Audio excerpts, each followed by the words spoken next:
What is up, hooligans? And happy freedom. Welcome to another episode of Coffee with Hooligans, where we try to make the news suck a little less. I appreciate all of you guys being here. If you're over on Rumble, please hit that like button. More likes equals more hooligans. Gonna read through the schedule really quick, and then we will be checking on all the chats, of course. So let me know how you guys are doing on this Manic Monday. Later on today, 7 p.m. Eastern Time, we will be covering President Trump live. It's titled, President Trump Holds a Rally in Indiana, Pennsylvania. I've never even heard of that, but that's okay. We're going to be covering it live. It's going to be a good time. Now, before we get any further, I want to remind you guys, if you would like to join the website, right now is the time to do it. Go get yourself a membership for jeffmaclive.com. That way you can watch today's live. You can post in Hooligans Alley, and you'll be able to hang out with all the hooligans in the group chats. Plus, you'll be able to join us Fridays, 6 p.m. Eastern Time for our voice chat, which is a lot of fun. So definitely go get yourself a membership for jeffmaclive.com. We starting off with a video titled, Human Traffickers Drugging Kids Crossing Southern Border. We knew early on that the border crossers were bringing children across with them, because if it's an adult and one child, they are classified as a family. Family means that you get extra benefits, like an EBT card, like $2,500 a month or something like that, just for showing up with the child. Well, they were having issues with the children telling the quiet part out loud, like, hey, I don't know these people trafficking me across the border. So they started sedating them, because if the child is sleeping, then they don't have to answer questions and they just get brought right through. The cartel found out and they started drugging kids. So that's a nice thing that's going on for Biden-Harris's border. Then we got a video titled, Texas Governor Greg Abbott warns of grim outcome for border if Harris wins.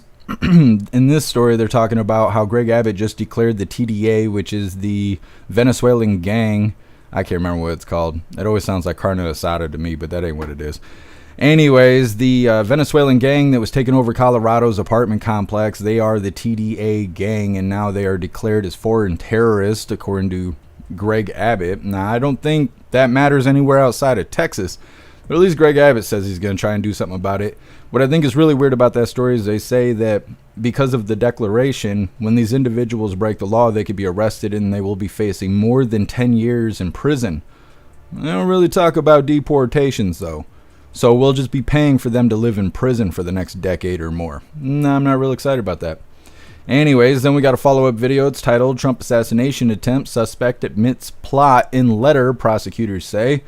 Some more details about the golf course would-be shooter.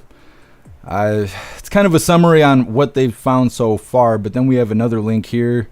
It's titled, The DOJ has released a letter written by Ryan Wesley Ruth offering $150K to anyone who could finish the job as far as President Trump. And everyone's pissed off because everyone feels like the DOJ put that letter out to kind of encourage people to go ahead and try and earn that $150K. So now everybody's pissed off at the DOJ. Then we got a video titled, Trump explains why he will not accept invitation to debate Hyena Harris on CNN. He's already done all the damn debating he needs to do. Like I've said, and like he mentions, it's just good for entertainment. Then we got a video titled, Trump says he won't run again if he loses this election, which I think is really interesting. I think that it would have been better to keep Democrats in fear that he would continue to run forever, but instead he's already said this is his last race. Then we got a video titled, Mark Robinson plans to sue CNN over report about online activity. We covered this on Friday or Saturday or sometime not that long ago. Mark Robinson was accused of making inappropriate comments on an adult website under random usernames and all this other stuff, claiming that it was him and it's hurting his campaign. So we got a follow-up story on that. What I think is really interesting about that follow-up story is they're saying if he wants to clear his name, he needs to provide evidence that he didn't make those posts. And I'm sitting here thinking, how do you provide evidence of something you didn't do? That don't make any sense to me. But anyways, maybe there's something I missed and you guys will spot it. Then we got two funny videos of the day. First one's titled, Italian Husky Says Hello. And then the official funny video of the day is titled, Love America or Get Out. All that's coming up next. But first, we're going to read through the chat and see how you hooligans are doing today. What is up, everyone over on jeffmaclive.com? What's up, Damsel? What's up, Zero? What's up, Annette? What's up, 10 Man? What's up, Cassandra? What's up, Russell? What's up, Hair Juicer? What's up, Guess Some J? What's up, Matt? What's up, Snooks? Happy freedom, you hooligans. Appreciate all of you guys being here. We say, Snooks, Trump debated and won. No need to rebate. Yeah, Snooks, I agree. Thank you, hooligans, for being on the website. And what is up, everyone over on Rumble? Hold up, here we go. Russell, you were first today. I appreciate you being omnipresent and racing to the chat. Russell, you're awesome. What's up, Sly Dog? What's up, Kevin? Happy freedom. What's up, MU? What's up, Zeus Boot? What's up, Pumpkin? What's up, Elder Zoomer? Happy freedom to you, hooligans. Let me see. What's up, Kevin? What's up, Amarane? What's up, Puff and Stuff? Happy freedom. What's up, Trump Girl? Appreciate you being here. What's up, Mr. Satan? Welcome to Rumble. Appreciate you being over on this platform. What's up, Silver Wolf? Happy freedom. Let me see. What's up, Lifelike? What's up, Addie Walker? Appreciate all of you hooligans. What's up, JT3? Make sure we get everybody. I think we did. Don't forget, hit that like button over on Rumble and see if you get us on the front page. My voice sounds so weird. I was throwing up all day yesterday, and now I got a fever, and I'm nauseous and shit. I'm like, just, I want to get better or worse. I don't know. I'm like in this in-between. My voice sounds like shit right now. What is up, everyone over on Kick? Zeus Boot, you're omnipresent. I appreciate you. Happy freedom to you. And what is up, everyone over on Twitch? What's up, Matt? What's up, Uj? Happy freedom to you. What's up, Hurley Girl? Appreciate you being here. What's up, Garlic Press? Happy freedom. And what is up, everyone over on the communism platform? What's up, Matt? What's up, Proud Patriot Girly? What's up, Jamie? Happy freedom. What's up, Steve? Let's see. What's up, Jose? Happy freedom to you. What's up, Andrew? Sam, happy freedom to you. You guys can hit that like button over on the commie platform. It's like a big F you to those people. Anyways, let's go ahead and get things started. We start off with this first video here titled Human Traffickers Drugging Kids and Crossing Southern Border.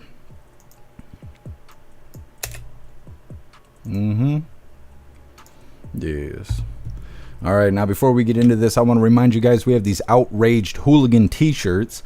It says, if you are not outraged, you are not paying attention. These shirts come in shirts for men, shirts for women, tank tops for men, tank tops for women, pullover hoodies, zipper hoodies, coffee mugs, stickers, and dog tags. Today I got on the I am an American and I do not comply t-shirt. Got lots of items and lots of designs over on the merch store. What the fuck's going on here? Okay. Over on the merch store, I will drop the link in the chat while we're watching this first video.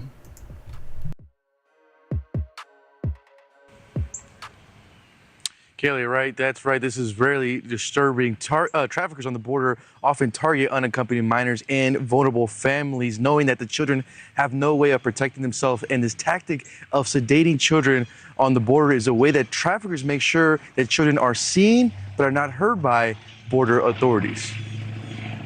In California, authorities just rescued a child who had been heavily sedated by a trafficker. They believe to avoid detection. According to the El Centro Sector's Border Patrol chief, the trafficker was also carrying birth certificates for multiple children. In Arizona, CBP officers at the San Luis Port of Entry intercepted a woman attempting to smuggle 2 children across the border. The children, aged 8 and 11, had also been sedated. The woman, a U.S. citizen, presented birth certificates that didn't belong to the children, who were later found to be Mexican citizens. The suspect was arrested and the children were turned over to authorities. And in Laredo, Texas, a 23-year-old woman has pleaded guilty to smuggling a toddler across the border, sedating her with melatonin gummies, and using a fraudulent birth certificate. The suspect was part of a child smuggling operation that targeted young children under the age of 5. Members of the smuggling ring pretended to be related to the children when crossing the border. While smugglers often claim family relations with the children, a recent House committee report said that as many as 3 in 10 children had no familial relation whatsoever to the adults that claimed them. And unfortunately, this tactic of sedating children, I was actually able to witness myself 2 years ago reporting on the Yuma border. We actually came across 2 migrant women who found an abandoned 10-year-old Honduran boy who was sedated. This boy actually had written addresses and phone numbers on his hand. We did turn them over to Border Patrol authorities, but it's a quite common tactic there on the southern border and very disturbing, Kelly. Yeah, absolutely horrific. All right, Jorge Ventura, thank you for bringing it to light. Thanks for watching. All right. Damn border crossers doing their thing thanks to the cartel and our government, because our government just pretty much works with the cartel, helping them traffic these individuals across the border because there's no other way for a path to victory for Democrats. They need these illegals to vote. Otherwise, they're not going to win this. They ain't going to be able to do enough cheating. It's just the way it is. Hopefully Greg Abbott will do something about this, but I doubt it. I highly doubt it. He's working on the TDA, like I mentioned, and we're going to be covering next, but this is no good. No good. I can't remember what the number is now. It's like 200. I can't remember if it's 230 or 350,000 missing children so far. But let Hyena Harris tell all of her brainwashed supporters that she's going to fix the border. She's going to fix the border. It's her fault the kids are being trafficked all drugged out right now. So wish somebody would tell those stupid voters. Anyways, next up we have Texas Governor Greg Abbott warns of grim outcome for border if Harris wins. It's coming up next, but first we're going to read through the chat, see what you hooligans think about these kids being drugged so they could be trafficked across the border. What's up, Calax? Happy freedom. What's up, 10 Man? Happy freedom to you. Some sick shit. Yeah, 10 Man. And nobody's doing anything about it. Everybody's so worried about damn words. I don't know what that's like. That's why I couldn't be Border Patrol. They'd be like, yeah, let the terrorists in the country. I'd be like, can't do that. Can't do that. It's against my moral compass. I thought everybody had one of those, but I guess not. Guess oh no. Don't say that. Guess I ain't got the M-Pox, the monkey pox. I got the hooligan pox right now. I got them from Klaus.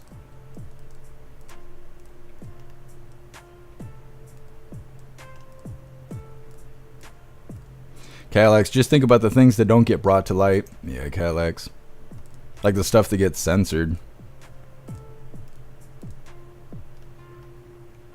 Sam, traffickers are terrorists. Yeah. Well, they should do something.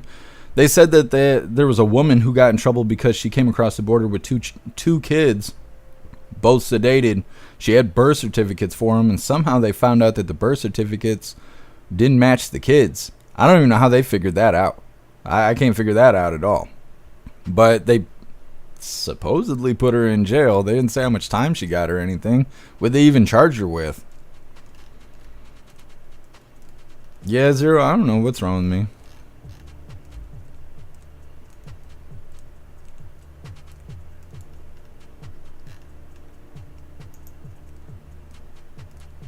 Kevin, you got that freedom flu. I got something. I don't know what it is. What's up, Plastic Quack? Happy freedom. What's up, 78? Appreciate you being here.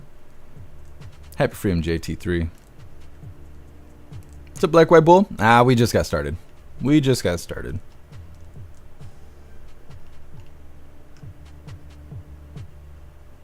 Trump girl illegals would get 20 copies of birth certificates and sell them to other illegals for their children so they can say they were born in America. Yeah, Trump girl, they're doing all kinds of shady stuff.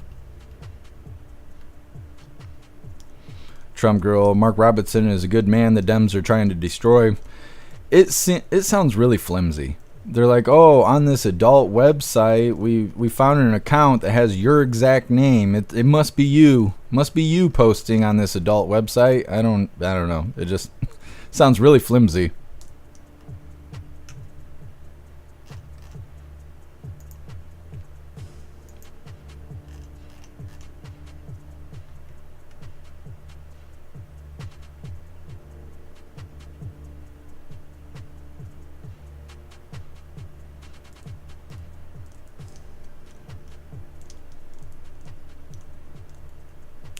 Hurley girl, I'm not a huge fan of the death penalty because I'm worried it's like playing God.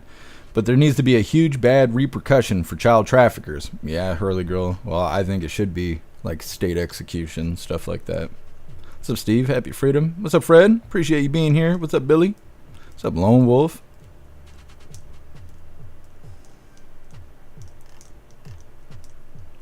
Lone Wolf Leviticus. I don't know what that is. Nah, Lone Wolf, it's not that. I can't remember what was the kissing disease? They don't even talk about that now. What is the kissing disease? I remember when I was a teenager, every time I got sick, somebody would ask me if I had that. Mono? Is it mono? I ain't got no mono, man. I ain't got no mono. Sam got the itis. Nah, I ain't got the itis. Isn't the itis when you eat too much turkey and you got to go take a nap? It's not even up to you anymore. The turkey's in control now. Isn't that the itis? Anyways, we're going to get into this next video. It's titled, Texas Governor Greg Abbott warns of grim outcome for border if Harris wins. They mean if she cheats. She ain't winning shit. Anyways, let's get this rolling. Don't forget, hit that like button over on Rumble. Now to the impact on America. The Biden-Harris foreign policy of no deterrence for adversaries and a wide-open border has invited hundreds of terrorists that we know of into America. Over 350 individuals on the U.S. terrorist watch list have been apprehended at the southern border in just the last 3 years.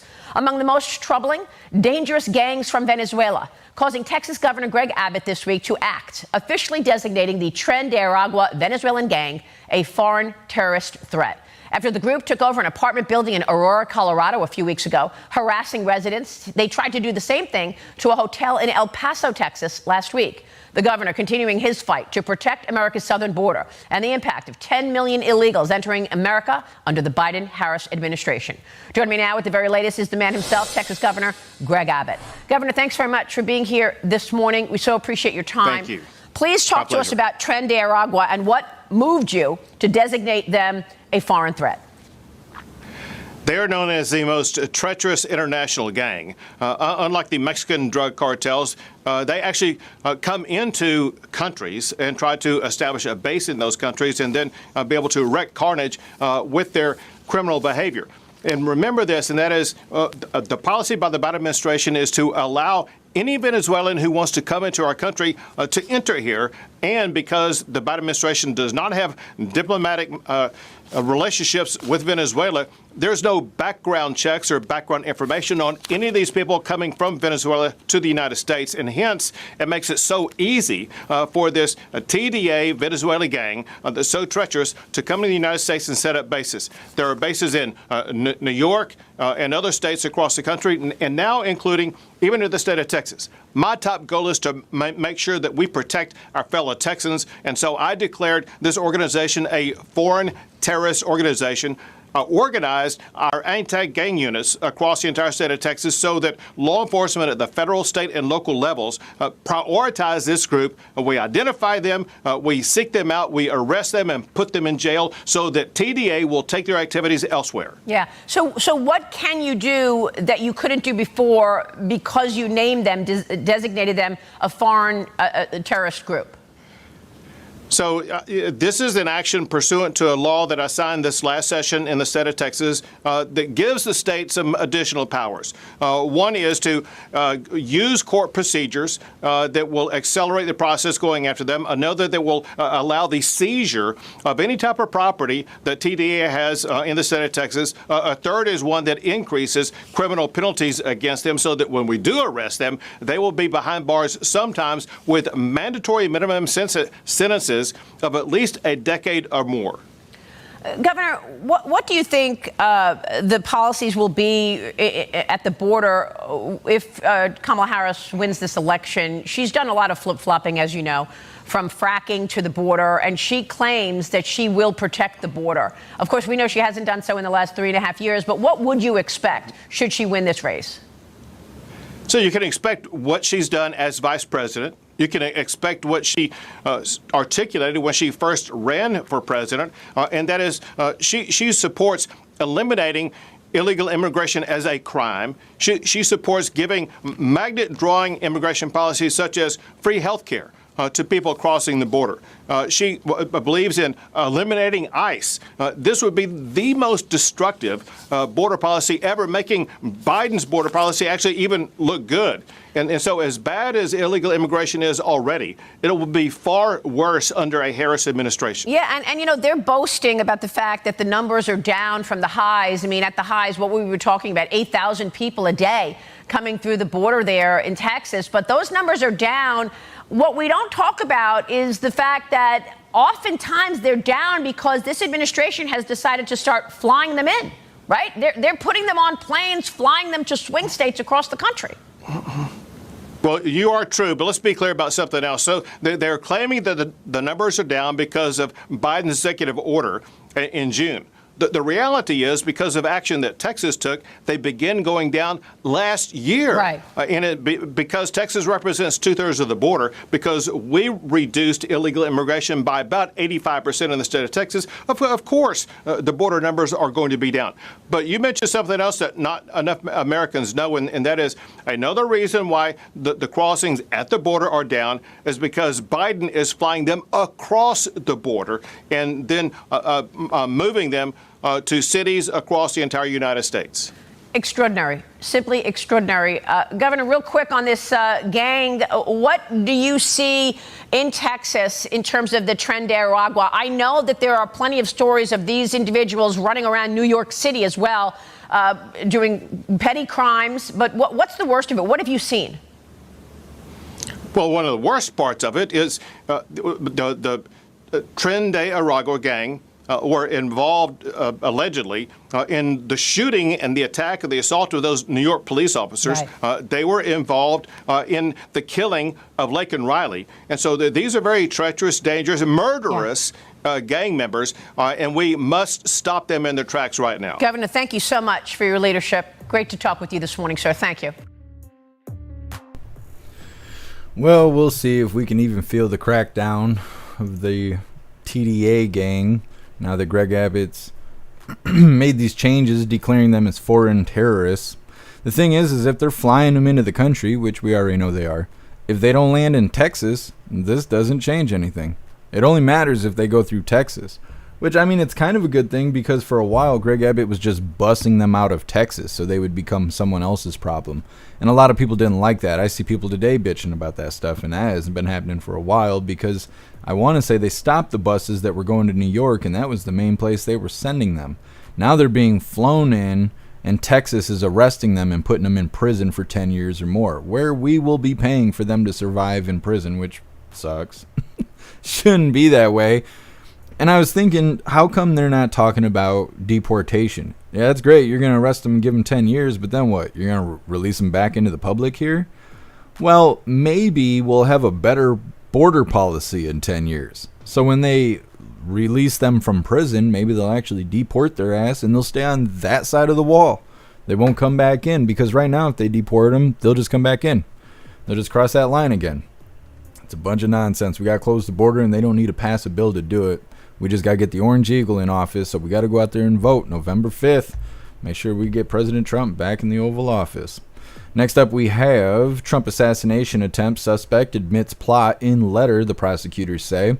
This is a follow-up video on the Ryan Ruth shooter individual who was sitting there waiting for President Trump on the golf course. It's a summary of new details and what's going on and all of that stuff. But then I also have a link that will show the actual letter that he wrote. And in the letter, there's mention of offering $150,000 to anyone that could finish the job, in his words. But everyone's pissed at the DOJ about it, because the way the DOJ released it was kind of like publicity. Really, it was kind of like they're encouraging people to make more effort towards it, which is pretty much what the Democrats been doing ever since it happened. Anyways, all of that's coming up next, but first we're going to read through the chat, see what you hooligans think about TDA and Greg Abbott labeling them as foreign terrorists. What's up, Breeze by You? Happy freedom. Zero, prison is probably better than their home country. Yeah, Zero. Probably. What's up here, Juicer? Happy freedom. Russell, Abbott's trying to do the good thing, but he can't deport. That's the feds. Yeah, Russell, and like I was saying, I think they would just come back in. You know, like the right thing is to deport those people, but with the border being wide open, what difference does it make? At least they'll be in prison, and you know, they can keep that shit inside the cement walls, not be out here with us. Here, Juicer, I posted on X, Brazilians broke into a jail and burned a kid fucker alive in the streets. We found the cure. I seen that video here, Juicer. They set him on fire and they were like hitting him with 2x4s and stuff. He like fell unconscious while he was on fire. I can't show that on the live, but yeah, here, Juicer, that's one cure to the problem. Breeze by You, no, I think we've only covered 2 videos so far. Guess eliminating ice means there will only be hot tea. That's bullshit. I hear you. Guess Gotta keep ice. We gotta keep ice around. I also think it's really interesting the way that they showed that tattoo, and they were like, yeah, this tattoo is representation of Trenda de Agua. I don't know what it is. La Pinocha says La Agua. But anyways, that tattoo is not necessarily Venezuelan gang. All Bloods have anything with, 5-point stars, 5-point crowns, red, any kind of red symbolism. Latin Kings is like that. Usually Latin Kings are yellow colors, not red, but same thing, 5-pointed crowns, 5-pointed stars, things like that. They put that on the TV and they're like, oh, that means you're a Venezuelan gang. I bet everybody in LA right now is pointing fingers like that Spider-Man meme. Are you in a Venezuelan gang? No, I'm Blood. Okay, well, are you in a Venezuelan gang? No, I'm Latin King. Like, okay, well, the news lying to everybody. They don't know shit about gang stuff. So don't believe that tattoo stuff. That is not an accurate representation of what Venezuelan gangs have. Lots of Americans have those same tattoos. Breeze by you. I hate that we pay money to put them in prison. They need to be removed from the country. Yeah, Breeze by you. Well, hopefully when they get out, we have a better border policy. And that way they'll just get deported. They'll be getting loved on hard in prison for a decade. And then when they get out and they're all loose and wearing a diaper, kick those fuckers out of the country. I think that's the best way to do it. Trump girl, we're becoming a shithole just like the countries the illegals are coming from. Yeah, Trump girl. Well, and I think they do it the same reason that they're trying to pin Americans against each other. Because if we all just turn into a state of chaos where there's no order, the government will have to come in and control everybody because we're not controlling ourselves. I think that the whole race thing wasn't working, so they started bringing more illegals in. They were like, well, if we can't get Americans to fight each other, we'll bring foreign countries in, and then we'll get everybody to fight each other. And once the chaos is in every state, bring in martial law or some form of control. They'll figure it out. What's up, Steve? Happy freedom? Yeah, they need to be removed from the country, but right now they'll just come back across that open border.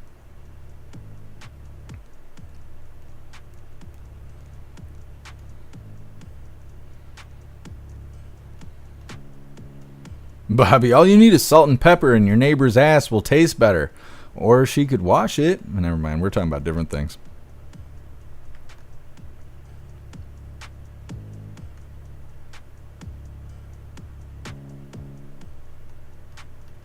Let's read through and we'll get on to this next one. JT3, I've heard 20 million since Reagan. The latest I've heard is 25 million illegals into the country right now.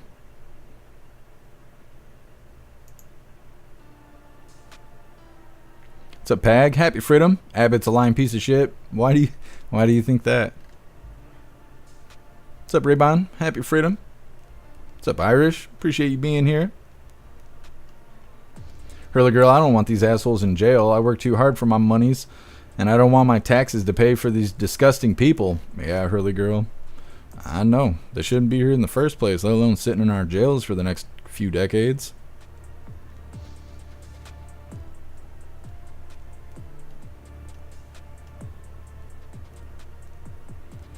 Jamie, in Dallas, cops are looking for the tats to identify those goons.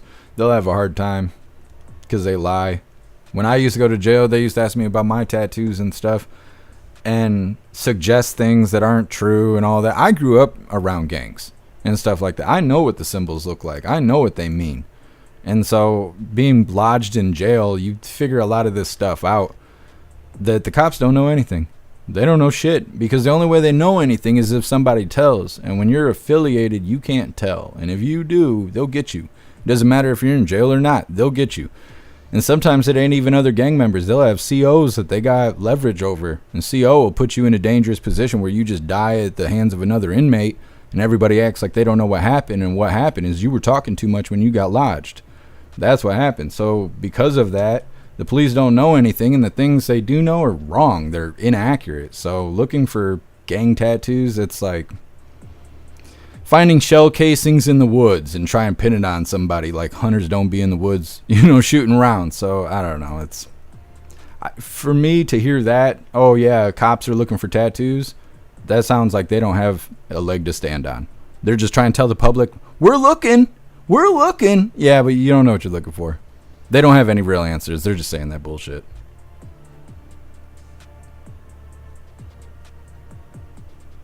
All right, hooligans. We'll get into this next one.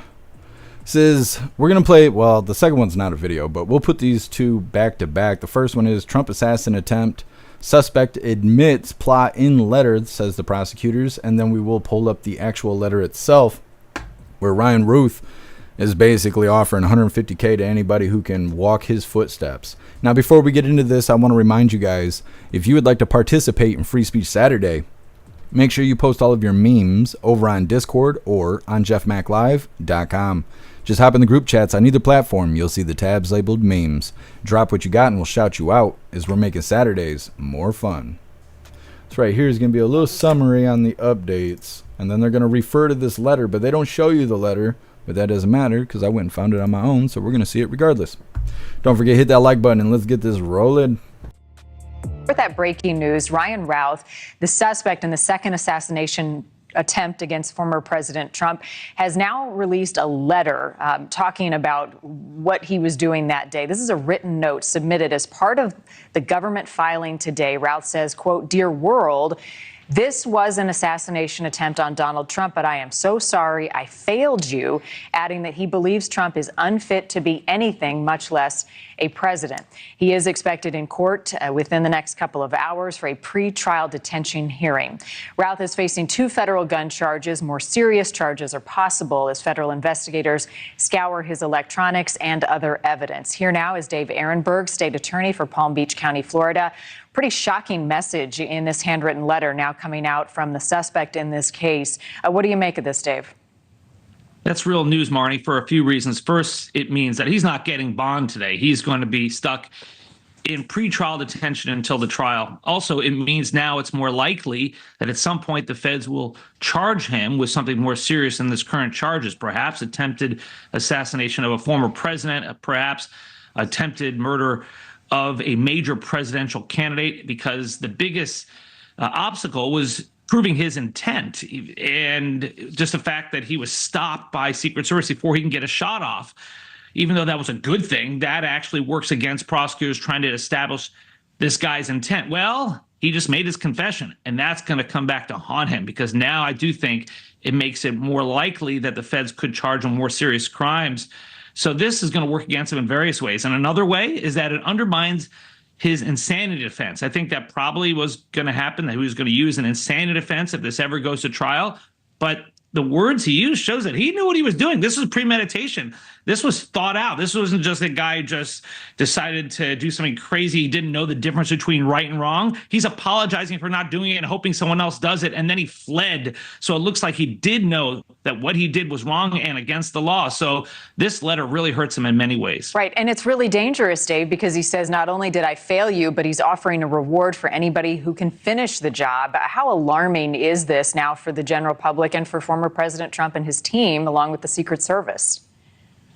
Well, this guy clearly is a loon. I mean, he really has some serious mental health issues. Doesn't mean he's legally insane under the law. You have to not know the difference between right and wrong. But, you know, there's a report out today that when he was over in Ukraine, he kicked a homeless person, has no empathy, he's a sociopath.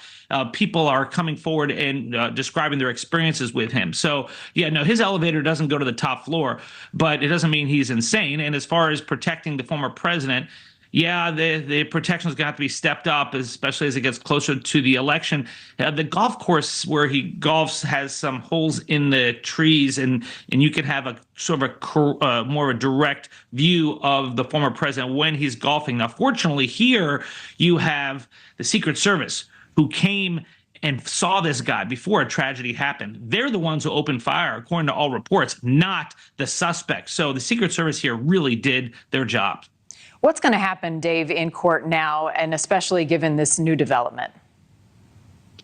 Well, today he's going to ask for a bond. I don't know if they can do so with a straight face, because this guy clearly represents a serious danger to the community. I think he's also a flight risk. I mean, after all, after he tried to do this crime he took off on 995.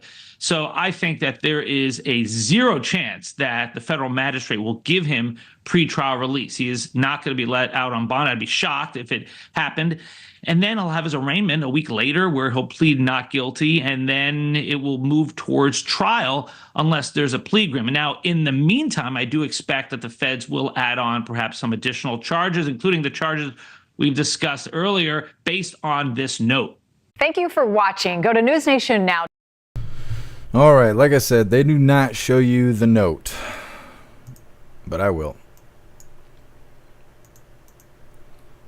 This is the letter he wrote. I got this from Benny Johnson. The caption is, the DOJ has released a letter written by Ryan, I'm not going to say his whole name, I mean, I don't care that damn much, Ryan Ruth, offering $150K to anyone who could finish the job on President Trump.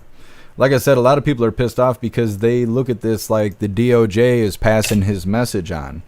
They don't ever have details on anything. They don't want to tell us what's really going on. And then all of a sudden they just post this, releasing this letter that he wrote. Now, I know anybody who's Gen Z can't read this shit because they can't read cursive. So, you know, we're kind of safe on that. But he is clearly offering $150K. You can see it, you know, third way down the page. $150K to anyone who could finish the job, which is a terrible thing for somebody to write about President Trump. And like I said, a lot of people are kind of looking at the DOJ like, why are you saying that so loudly? It sounds like they want, you know, they want somebody to pick up the plan right there. Hopefully that does not happen. Can't, you know, the election can't come soon enough. Can't vote fast enough. It's terrible that President Trump is under such threat, and the Democrats keep calling him a threat to democracy. Secret Service are a bunch of clowns. It's no good. It is no good. Next up, we have Trump explains why he will not accept an invitation to debate Hyena Harris on CNN. It's coming up next, but first we're going to read through the chat, see what you hooligans think about Ryan Ruth, these extra details, and the $150K that he put on President Trump's head. The other thing is there's a lot of videos of him begging for money and stuff. So people are wondering, where's he getting that money from? How could he offer so much money? Who's financially backing him? No answers on that. At least not yet. Breeze by you, the DOJ is so damn annoying. I know. What do they do that's good? Like, how do they help the country? I don't get that. 10 Man, his manifesto. He has a decent penmanship. Yeah, I mean, his handwriting is better than mine. It sort of looks like a woman wrote it.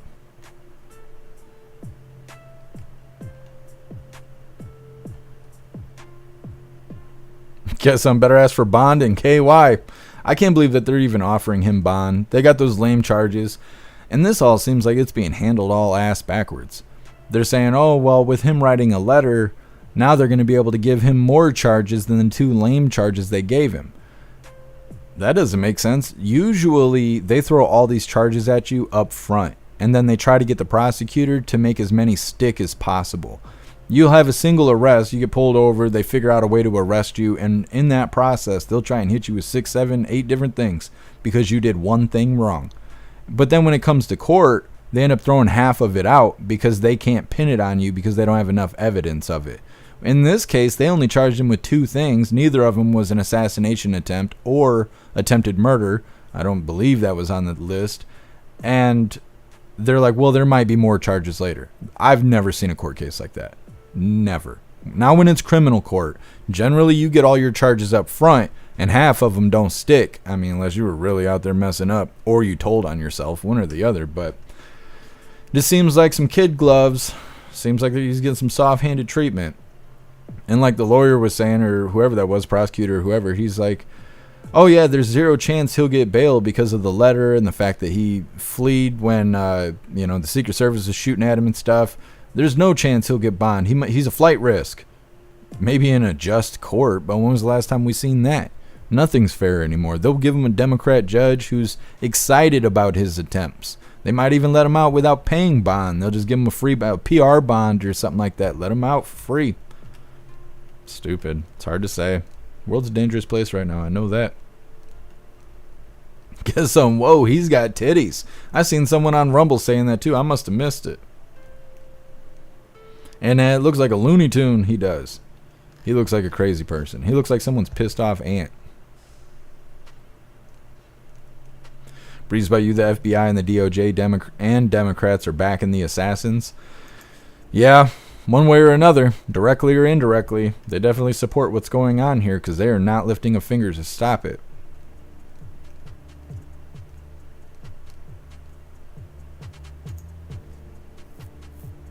Steve, check Mayorkas' bank account. Yep.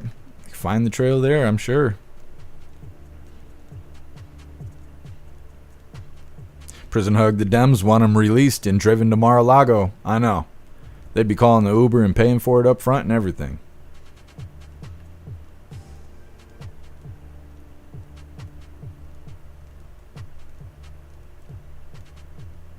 Prison hug, he's a hero in the Dems' eyes. Yep. Well, look how the first shooter was. All the Democratic voters out there celebrating. Well, they were celebrating and then they were pissed that the guy missed. Those people are their heroes. Steve, the CIA. Yeah, smells like it. Prison hug, J6er's got a harsher punishment. Yep. You're not wrong. Pumpkin, Camilla sucks. Just remember what I wrote last time you said that? She swallows too. I can't stop it. Yep. What's up, Mary Todd? Happy freedom. Uhilian, White Dudes for Harris, Assassin's Creed. That's what it's looking like. What's up, Miss Jamie? Happy freedom. Mr. B new, why has he got boobs? I must have missed that. Because everybody that hates President Trump is a shapeshifter. Miss Jamie, sick people, cold-hearted. Yeah, and then they're saying he's a sociopath. And I don't know. The way they're describing it, it's like they want to say he's crazy, but they don't want to say he's so crazy he can't stand trial. I don't know. You don't have to say that someone's crazy in order to prove they're a threat. And that's really all they got to prove is he's a threat. Rifle, golf course, camping out for 12 hours for President Trump. Pretty much don't have to call him crazy at that point. You can prove that, he is a threat. So hopefully that's not what they're working on. Because it's almost what they sound like. Like they're going to get to a point where they're going to say, well, he's not fit to stand trial because he's crazy. So we're going to have to send him to a padded room where he gets a nice little pill buffet and all of that. We'll see. Only time will tell. Or they'll lie to us and they'll sweep it under the rug. One or the other.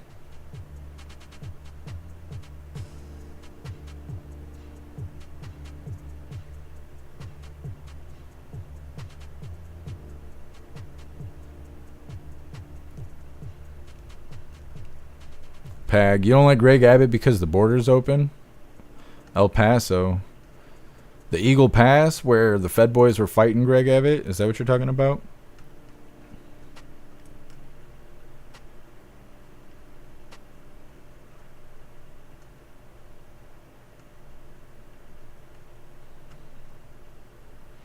U-Town, Trump has it all and they're terrified. Oh yeah, otherwise they wouldn't be shooting at him. If President Trump was losing, they wouldn't be shooting at him. What's up, Status Quo? Happy freedom. What's up, Big Chap? Happy freedom to you. Big Chap, the rally's not on yet. Go look at it. He's not on stage till 7 o'clock. What's up, Mr. Coffee? Happy freedom. What's up, Christy Star? Appreciate you being here. 10-man, did the DOJ post a bounty for Trump's assassination? Well, I mean, I don't know where Ryan's getting that $150K from unless he borrowed it from the DOJ. You never know. You never know. All right, hooligans. We'll get on to this next one. This next one is, President Trump explains why he will not accept invitation to debate Hyena Harris on CNN. This is also a clip from the North Carolina rally that we did not cover because I had something scheduled on Saturday that went well. So here's a little highlight from it. Once again, this is Trump explains why he will not accept invitation to debate Hyena Harris on CNN. Them, and they would like, just announced a little while ago as I was coming off the plane, they would like to do another debate. Although, good entertainment value. A lot of people say, oh, do it, it's great entertainment. I've already done 2. One with Crooked Joe Biden at CNN and the other one with Kamala on ABC. CNN was very fair, I thought. Joe was driven out of the race. It was a coup, by the way, but he was driven out of the race. And they've been widely criticized by the radical left lunatics for all of the fairness. They were very fair. In other words, they won't be fair again because they took a lot of abuse from the radical left. ABC was 3-on-1, but I was given credit for having done a very, very good job. I appreciate that. We did a great job. It was 3-on-1.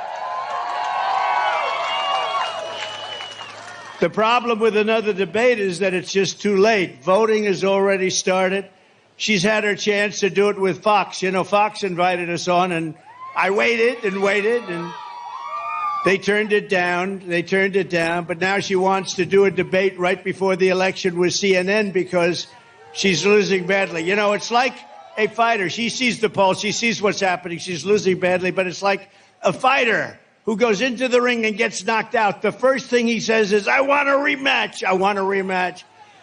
And I won all of the primaries. Remember, she won none. She went into no primary. She got no votes. Biden, in all fairness, I'm no fan, but in all fairness to him, he got 14 million votes. She got none. She's done one debate. I've done two. It's too late to do another. I'd love to in many ways, but it's too late. The voting is cast. The voters are out there immediately. Is everybody voting? Please get out and vote. Okay. Well, I have been informed that President Trump is currently live right now, even though he wasn't scheduled to be live for another 3.5 hours. So let's see what President Trump is up to right now. That's the old. And then they'll sell the same product, but they'll be double the price of what you are and make a fortune. That's what they want to do, Yes. among other things. Can you tell the story of your daughter? Yes, I'm sorry. The last thing I wanted to say is my hardest job is not running 3 businesses. It's actually being a mom to a daughter that is here with me today, Caroline Ray. She's 16 years old. Right there. Would you just raise your hand, honey, so that Mr. President can see? She's right there. She is not in school today, and she asked that she could be here and she could see you. I'm doing everything that I can to try to give her the truth every day. And I just wanted to say, and I told you that 8 years ago when you were running, and she was just 8 years old then, every night she would go to bed and I would kneel on the floor next to her bed and we would pray every single night for you. And every night she would speak out to God and she would say, Dear God, please let Mr. Trump win, please. And the night of the election, of course, she had to go to bed early because she was in school. But at 2 o'clock in the morning, when we finally knew that you had won, I went into her bedroom. I scooped her up out of her sound sleep, and I was literally tears pouring down. And I said, baby, Mr. Trump won, baby. He won. He won. And she said, thank you, God. Thank you, God. And so she is here with us today. And I just wanted to let you know that we are still praying for you. Thank you very much. Well, it's almost more important today. When you add the border, where we have millions of people coming in and from prisons and from mental institutions and terrorists and traffickers, human traffickers, drug traffickers, I believe it's more important today. We had a bad border then, and I fixed it, totally fixed it. In fact, it wasn't even a subject at the next election, but we totally fixed it. And but that border was nothing compared to what's happened now. This border is so bad and so dangerous for our country. I think it's more important today. I think it's going to be the most important election in the history of our country. Thank you very much, and thank you, beautiful daughter. Thank you very much. It's a very nice story. Thank you. Beth Leeper is a small business owner, former dairy farmer, and current beef and crops farmer from Westmoreland County. I'd like to introduce Beth Leeper. Mr. President, government and elected officials and honored guests, thank you for coming to Western PA again today to hear our concerns and address solutions. My name is Beth Leeper, and to play opposite of Nick, I married the farmer's son, who is here today with my 2 sons, Levi and Owen. I am a Christian, a wife, a mother of 3, and a small business owner in that particular order. I, with my husband Brian, own and operate a direct-to-consumer, on-the-farm market featuring beef that has been raised on the family farm in Donegal, PA. We procure lamb, chicken, and pork from other small farms in Pennsylvania like ours, and all the animals are harvested through local processors to our specifications. Since opening in 2017, our goal has been to provide our customers with consistently high-quality products while also supporting other small businesses and our community. In May of 2020, we expanded our store and offerings due to the needs of consumers during COVID and to offer other businesses another avenue to sell their goods. We now offer several agricultural and specialty items, all produced in or near the Laurel Highlands area. My husband is also a full-time owner-operator of transport in the dry bulk industry, and I also work part-time for a Christian school as the food service director. I share our occupations as an introduction to explain the challenges, due in large part to the inflation that we have seen, that we have witnessed and experienced both as a producer and a retailer, and also a consumer. As a truck driver, my husband normally fills his truck 2 to 3 times a week with diesel. In January of 21, just after Biden revoked the Keystone Pipeline, one of our fuel receipts totaled $592 for 200 gallons of fuel. That was $2.99 a gallon. In May of 22, a year after our energy independence moved overseas, one of our fuel receipts totaled $996 for 166 gallons of fuel. That was $5.99 a gallon. That $3 per gallon more means upwards of $800 to $1,200 a week in fuel expense and less to meet our business and families' needs. This net zero approach has also increased farm costs exponentially, which I know comes as no surprise to anyone here today. Fertilizer is up 30 to 60% in 2024, not to mention the increase in seed cost, the fuel, the parts and supplies, and man-hours for planting. Electric has doubled from around $400 a month in 21 to $800 a month this year, just to run some equipment and the lights that doesn't include heat.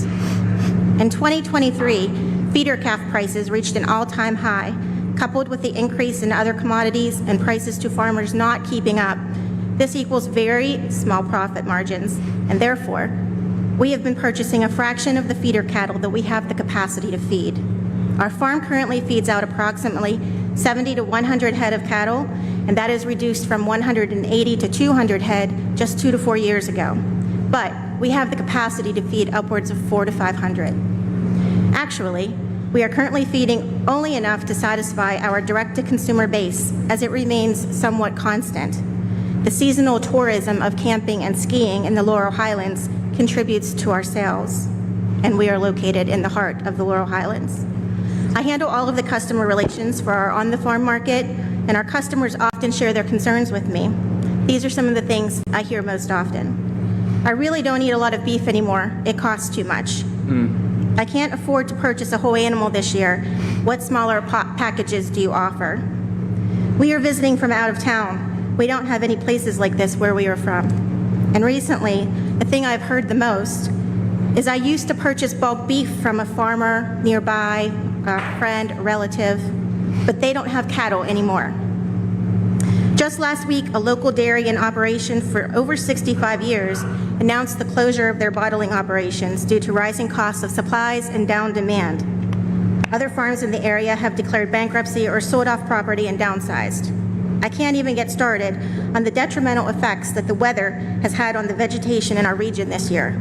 From hailstorms to droughts, our corn and soybeans were among the victims. Nevertheless, farmers are no strangers to the risk and the gamble that they take every single day in order to do what they know and love, and that is to farm their land. And as always, this too shall pass, hopefully soon. Jeremiah 29:11 tells us, "For I know the plans I have for you, plans to prosper you and not harm you, plans to give you hope and a future." I'm not an economist, and to be honest, foreign policy is not in my wheelhouse. But this roundtable event is to address on how to protect our farms and food from China. It seems like basic, conservative common sense to me. Do what it takes to keep our farms producing, our markets selling, and our customers buying. Thank you for your time. Thank you very much. Thank you. Thank you, Beth. Dave McCormick, known national security expert, a fellow former veteran of the 82nd Airborne Division, and hopefully our next senator here from Pennsylvania, Dave McCormick. Thank you. Thanks, Lee. And Mr. President, thank you for being here. And, a lot of bad things have happened over the last 3.5 years, but there's two particularly relevant to this audience. One is, as Lee said, China now has the upper hand.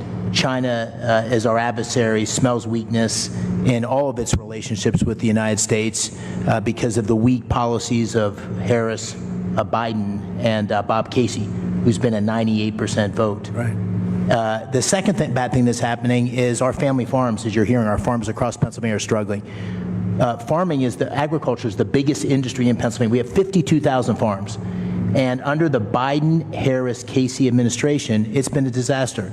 Everywhere I go, I hear the skyrocketing prices, the price of inflation. I hear the burden of regulation. I hear the implications of the war on fossil fuels and what it's done to our farmers. And so when you're back in the White House and we have a majority in the Senate to support your agenda, and I've heard you talk about this, I think the people in this room can have a lot of confidence in fair reciprocal trade. Under your leadership, we had that. We've lost that. We'll get that again. Under your leadership, we can make sure we reduce our dependence on China for semiconductors, for pharmaceuticals. We got to have food security. And the people in this room are the providers of food security, not just for Pennsylvania, but for America. We got to stop this buying of farmland. It's going up dramatically. It hasn't hit Pennsylvania much yet, but nationally it's growing dramatically. It'll come to Pennsylvania too. I know you're going to stop that. And then finally, I'm so glad you said it, energy. I mean, the reason many of these family farms are still operating is because of the energy revolution, the royalties that come from the wells on their properties, the incomes coming from energy workers. So this is a very simple choice for the people in this room and the farmers across Pennsylvania. It's a choice between strength and weakness. It's a choice between common sense policies that get our economy back on track, create a balance in our relationship with China, get the upper hand again, and unlock our energy versus a radical liberal agenda under Harris and Casey, which will take our country further in the wrong direction. I think I can say with a lot of confidence, Mr. President, the Pennsylvania farmers, the agriculture community here has your back. Thank you. I think they do. Thank you. And you're right, David. Bob Casey, and I've been there for a long time, actually, 4 years, but a long time. He has done nothing for the farmer. He has not been there. He's 100% with the Biden vote, I guess just about 100% of the time. Bob Casey is not the right one. This gentleman right here, he's tough, he's smart, and he loves the farmer, and we're going to turn it around. But Bob Casey cannot help us. He has never done it. Not good for the farmer. So I think you probably learned that the hard way. Thank you very much, Dan. Thank you, sir. Darrell Becker is the Fayette County Farm Bureau president. This time I'd like to introduce Darrell Becker. Thank you. As Mr. Zeldin said, my name is Darrell Becker. I'm a 30-year Fayette County farmer who operates a beef, sheep, and hog farm with my wife, 2 adult children, and my son-in-law. And we have an intergenerational family. I have 3 of my grandkids live with me. It's wonderful. I also serve as president of Fayette County Farm Bureau for the last 6 years, and I'm also the chairman of the Land Preservation Board for the last 6 years. And I was going to talk about land preservation, but I got beat up by my local members who tell me that I need to talk about soybeans. So I will tell you that we all know that China has no desire to buy products from us. We know that from what happened in your last administration, where they didn't even want to deal with fair trade. They're working on being less dependent on U.S. goods, and likewise, we need to be less dependent on them. This is incredible. Last week, news came out from California's All Resources Board, CARB, a governing body in charge of the state's air quality rules, who wants to mandate a limit on the amount of biodiesel fuel produced from soybean and canola oil. Under the proposal, beginning in 2028, they would only be eligible for low carbon fuel standards who use canola and thing will only be able to get 20% of the credits of their annual production. Those replacing American grain production used for oil would be assigned a higher carbon intensity score, thus reducing the interest in U.S. bean products. Meanwhile, the USDA has just reported that renewable diesel fuel imports surged 30% higher last year in the first 5 months of this year so that they could take advantage of these federal and state tax credits. In addition, Imports of used cooking oil from China are flowing into the U.S. like never before to capture these biofuel tax credits. Farm Bureau and other biofuel advocates are pressing regulators to close the loophole so that only domestic producers are eligible for these tax credits. Because of this change, estimates project that American farmers in California alone would lose 200,000 acres of production. This is diametrically opposed to what American agriculture is all about. We know China's not our friend. 20 figures. That's what I got to read. I can't remember all these things. 2024 corn receipts are down 20%. Soybean receipts are down 14%. Wheat receipts are down 12%. Government payments to make up the shortfall are not due until October 2025. Expenses for 2025 may expect to decline 1%, but last year in 2009, China bought 49% of our exported soybeans. Now it's 31%. 70% of our bean crop goes to animal feed. Bean exports in 2023 were $34.4 billion. In 2024, they're estimated to be $27 billion. China owns 384,000 acres of our farmland. That's up 30% in the last 5 years. And guess what? The American government can't buy farmland in China. They don't allow us. That's right. Can you imagine that? At present, the U.S. has a huge supply of soybeans sitting at a multi-year low price, sometimes being sold below production cost. Farmers are using reserve funds to buy and produce soybeans now. There's no cash flow available to them due to the low price. You know this is unsustainable. So soybean farmers definitely need our help. Sustainable aviation fuel also uses soy, canola, and other seed crops from American farmer, and this is also under attack. We are putting ourselves at extreme risk in supply chain, knowing that a huge amount of the herbicide 2,4-D and many repair parts for agricultural use are imported from China. How much risk can we absorb and rely on a country that is trying to replace us? We need to build domestic demand. Our government needs to invest in American agriculture. American farmers want a free market that can sustain the industry. They don't want handouts and they don't want loans. They want to be able to produce their farms. They're all hard. This is the backbone of America. The current administration has shown that they are not friendly to American agriculture. Every producer that I spoke to for this presentation resonated the same message. We cannot survive another 4 years. Mr. President, my 3 grandkids who live with me, if you could see Henry, who's 3, and Holden, who's 2, get into the UTV and drive down to what they call the big barn when we feed our steers, or they go pick chicken eggs, or they help us move cattle. The spark in their eye, the smile on their face, that's the future of America, and I want to make sure it stays here, and I know you do too. So I guess they all said that we wouldn't survive 4 years. I'm sure that when you get elected, that my line would be, help us make American agriculture great again. Well, thank you, Mr. President. We'll take care of it. We'll take care of it. It's not very difficult to do. We're just being ripped off by other countries, and not only China, by the way, but we're being ripped off at levels that nobody's ever seen before. And this administration has allowed it to happen because you were making probably the best you've ever done 4 years ago, 5 years ago. You were doing better. All farmers were. They were doing better than they ever did. And now they're doing very better. I mean, I hear more complaints from farmers than almost anybody, and that's the backbone of this country. So they'll be very happy for a long time to come, okay? Can I add one more thing and say to you that we've seen the decline of the mom and pop stores. And what you're hearing is that we're seeing the decline of the American family farm. That's America. So, I mean, anybody that's not paying attention to what's going on needs to wake up and get out and vote. And we know who they got to vote for. You, Mr. President. Thank you very much. I love your hat, too, by the way. I noticed it right away. Thank you very much. We'll take care of them. Your grandchildren will be farmers. And they'll be maybe doing better than you do, okay? Thank you very much. Before we introduce our final speaker, Kevin Sweeney, just want to say thank you to my former colleague, Chairman G.T. Thompson, the chair of the House Committee on Agriculture. We have Kim Ward, the Senate President here in the great Commonwealth of Pennsylvania, and Dan Mall, who is the GOP chair of the Pennsylvania House Ag and Rural Affairs. At this time, we're going to introduce our final speaker, Kevin Sweeney, who's a cattle farmer from Washington County. Kevin? Thank you, Mr. President. I want to thank you for your personal sacrifice for us and your family. Thank you. I'm 71 years old. I'm a new farmer. I've owned my property since 1988. I'm a retired physical therapist, and I have 4 kids and 4 grandkids, and my goal is to develop this farm and make it a legacy farm like some of the people around the table are now talking.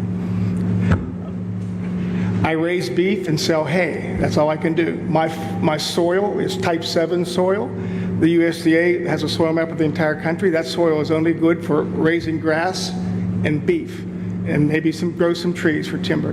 But I'm trying to expand it each year. I have a customer base that's getting bigger each year, and I've been full-time retired since 2019, and that's what I do. The issue that I want to talk about today in regard to China is solar panels. I'm being approached, and other farmers are being approached. The current offer is $3,000 a month per acre per year for the next 30 years. That's a lot of money. Who's subsidizing that? Is our government behind these people that are offering us this money? Where's that coming from? Well, they are. I mean, that's a lot of money. That's right. They are, and they're allowing China to come in and just dominate the industry. That's right. They're sending panels over. Many of them are very defective, very bad panels, but they're sending them over, and they are really putting a lot of people out of work. But that's amazing. It's an issue. That's a form of subsidy. Most of the small farms that are around me, I'm very close to Enlow Fork Bailey Mine Complex. It's one of there's top 10 underground coal mines in the country, and they're in that group. They mine a lot of coal. All that coal goes down the railroad, into the rivers, and goes to China. Okay, and it's unfortunate. These companies I'm surrounded by have bought up a lot of the small farms that I was fortunate enough to buy in 1988. They were beef farms. They were the same type of farmers as mine, but they own all these. They own all this property. Okay, my concern is, what if one of these foreign entities come in, and even though they don't own the land, they buy that company and then directly have control of the lease or that land and are able to use it for whatever reason. My other concern is the federal government. What if, for public use, they come in and say that they want to take my farm and put solar panels on it? What guarantee do any of us have that the government, Big Brother, won't come in and do that to us? We need to know about that. That concerns me. In the news right now is the sale of U.S. Steel to Japan. Okay, and I just happened to be researching it. I didn't realize that U.S. Steel has a land division. Huge land division. They have vast holdings in this country. So when when Japan buys U.S. Steel, they're buying a lot of land with it. Will they have the ability to put solar panels on it or use it for another purpose? We don't know. It concerns me.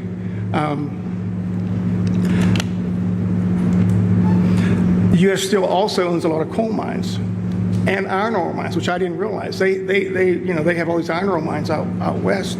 And a foreign entity is now going to own all those. And I've said this for a long time. I'm from the Mon Valley, and when I grew up, there were steel mills everywhere. Everybody in my family worked for steel mills. There's none left. They're torn down. They're not even there. The same with coal-fired power plants. They're gone. Should we have some sort of a strategic plan to keep some of these steel mills and to keep some of this stuff as a strategic reserve, whether it's minerals, not only oil, but coal, iron ore, those sort of things? It concerns me that that's just going to go away to foreign countries. It worries me. I have a couple of tax concerns, one being the death tax. My 4 kids, what's going to happen when I'm 71 years old when I'm not here? They're going to pay big money, or they're going to have to sell out, or they're going to have to go get solar panels to keep the property. So, if you can do something about the death tax, appreciate it. So. By the way, the death tax is, in the Trump bill, you don't have to pay a death tax or a inheritance tax. And under them, they want that terminated. They want you to pay. And what happens, especially with farmers, you're sort of land rich but cash poor. A lot of farmers are land rich and you love it, but you don't always have cash. And you leave it to your loved ones. You leave it to your children, which you want to do. That's what the ultimate is. If you love your children, in some cases you don't love your children. You don't have to leave them anything, right? But generally, you love your children, and you leave. You have no problem with your children, but you leave it to your children. And what was happening is people were going out borrowing a lot of money in order to pay the tax, borrowing from the banks on their farm, big liens on the farm, very smart banks that know how to do it. And the children would go bust, or they'd spend everything they could to pay the tax, and they'd live a very tough life and usually lose the land. I got rid of that. You have no tax to pay on these small farms and businesses.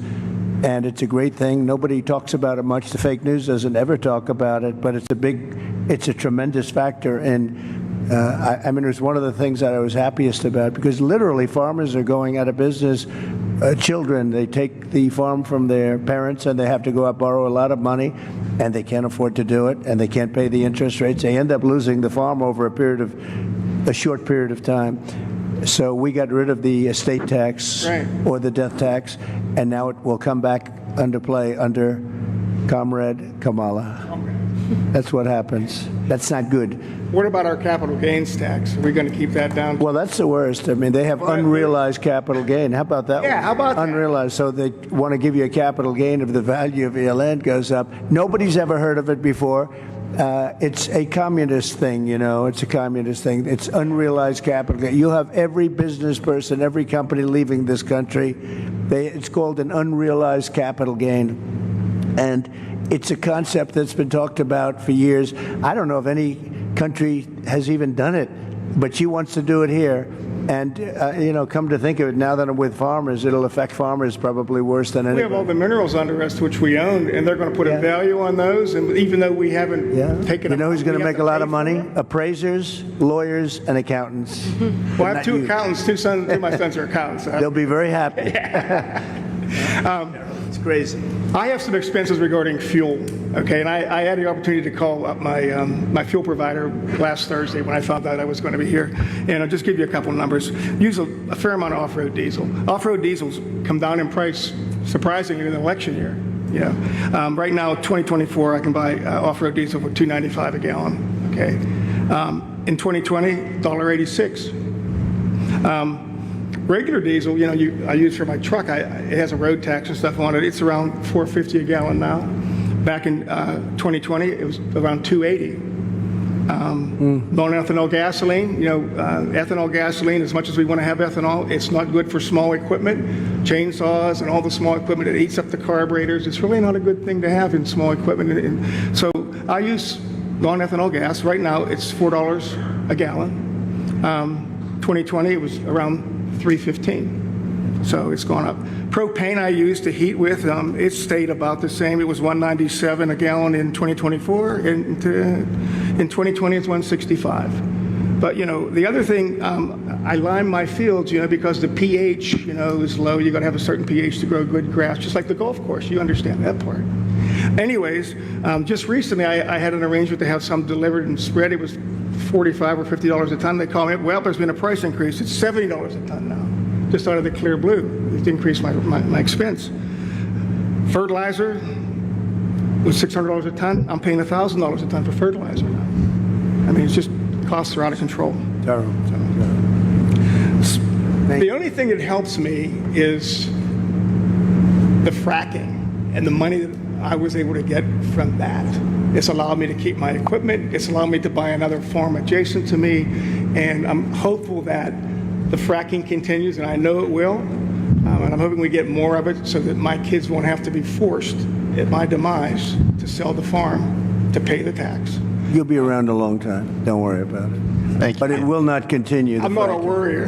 They get in, the fracking will not continue. I guarantee you that. My concern in this environment is that small family farms in Pennsylvania are in peril from two sources. One is the foreign competition we've talked about, and the second, I believe, is the federal government. And we need to be left alone. Just get out of our lives, leave us alone, we'll figure it out. Thank you, sir, for your time. Thank you, Kevin. Mr. President, I know you're about to get on the road to an amazing rally up in Indiana, but before you leave, and I know Ambassador Grinnell had some final words, would like to turn the floor over to our next president, Mr. Well, thank you Mr. very Trump. much. And it's been great. I love the farmers. I'm very comfortable with the farmers. I feel I know your business, but I haven't plowed quite as much as you. But I do know your business very well. We've had a tremendous relationship. I've always won with the farmers, and that's because I produce promises made, promises kept. Number one, your energy bill within 12 months will be cut in half, and that's my pledge all over the country. Beyond farmers, that's my pledge all over the country. We have more energy under our feet than any other country. I call it liquid gold. And we have more than any other country. We have Anwar in Alaska, which the first thing they did, the Biden-Harris administration, everybody wanted it. It's the biggest.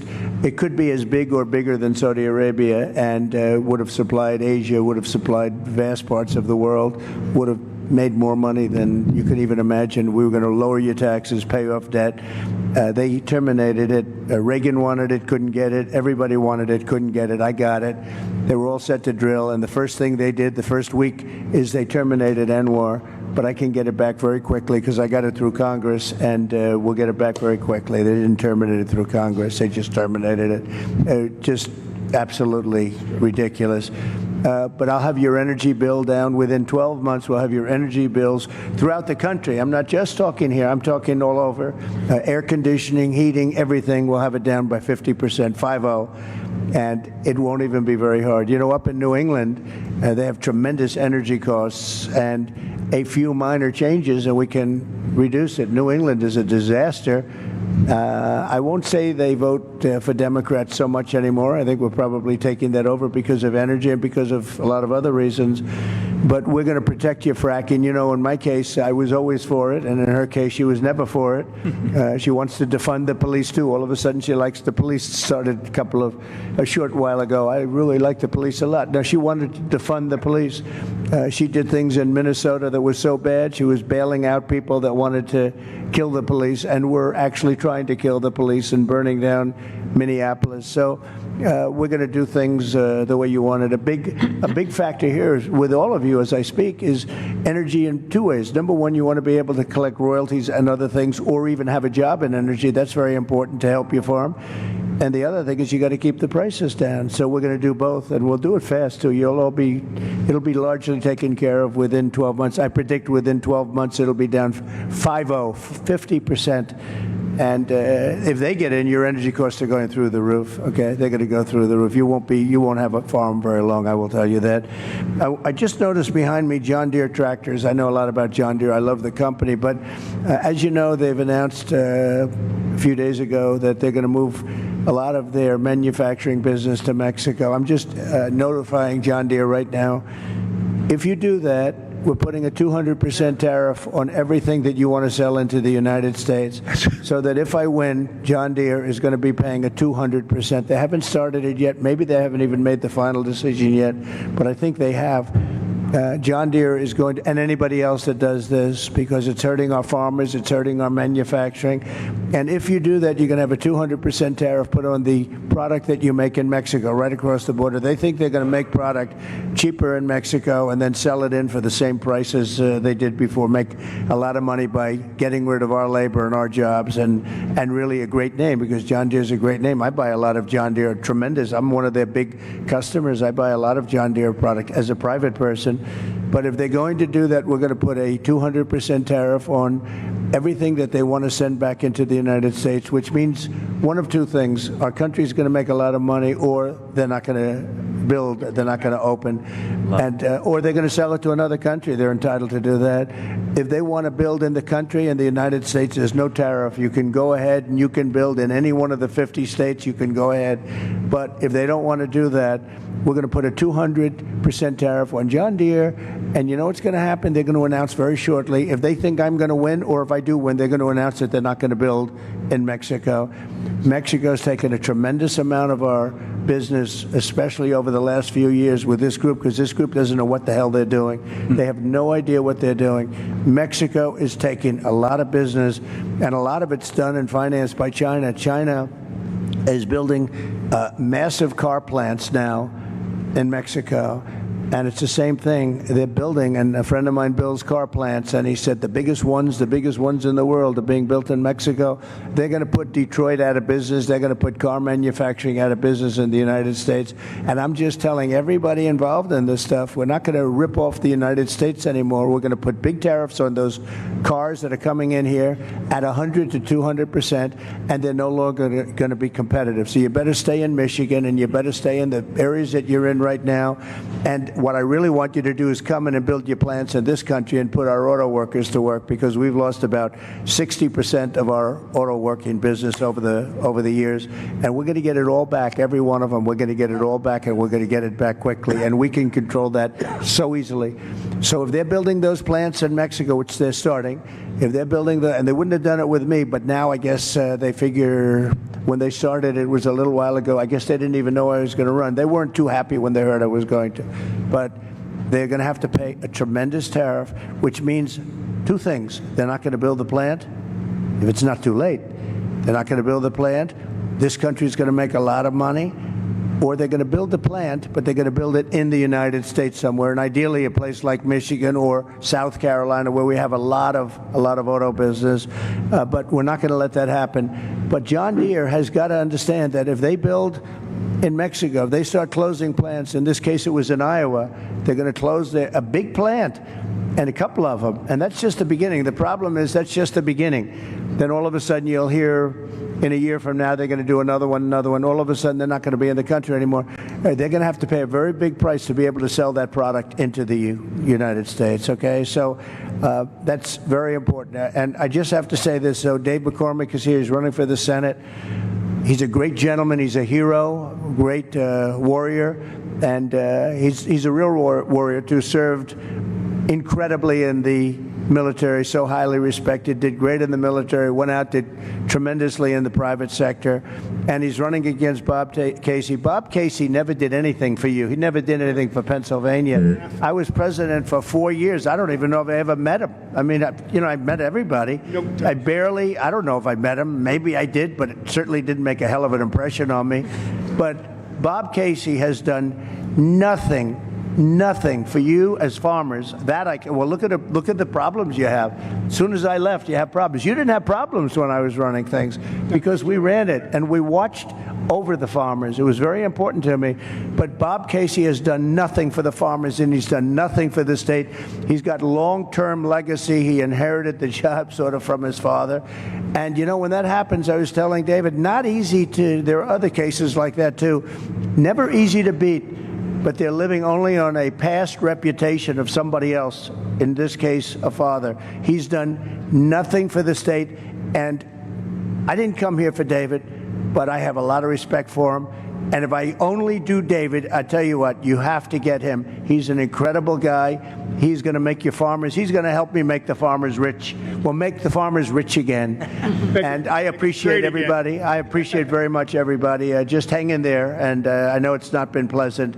But the first thing I do is I tell China, you got to start buying. China's not buying like they're supposed to under the agreement. And I'd say, China, you have to start buying. I'd like to, if I can, Lee, I'd like to have a few questions, if you want, from the media in the back. A lot of media here. Yes, ma'am.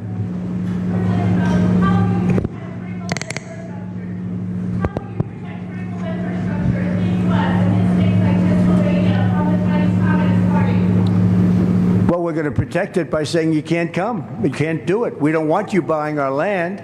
We don't want you taking the land and basically taking it off the market. And we don't want you doing it. And they're buying at levels that nobody's ever seen before. We don't want you buying it. It's very easy to do. That's a very easy thing to do. But it's causing a lot of disruption, and that's what they want to do. So we can do that very easily. Question? Yeah, please. Yes, sir.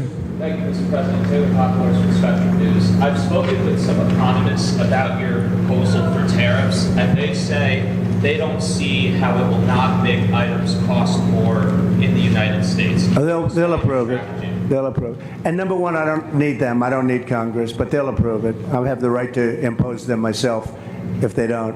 I'd rather get their support. The ones that understand business all support it. I think David would be a very big supporter of the tariffs because you understand what's happening, right? David's a great business person, led a great company. No, the ones that understand business, they understand. You know, I'll give you an example.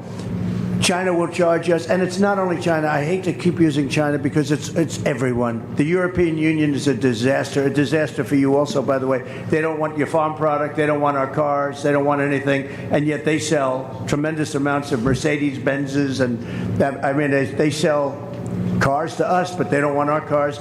They don't want our farm product at all. They don't want it, but they sell farm product to us.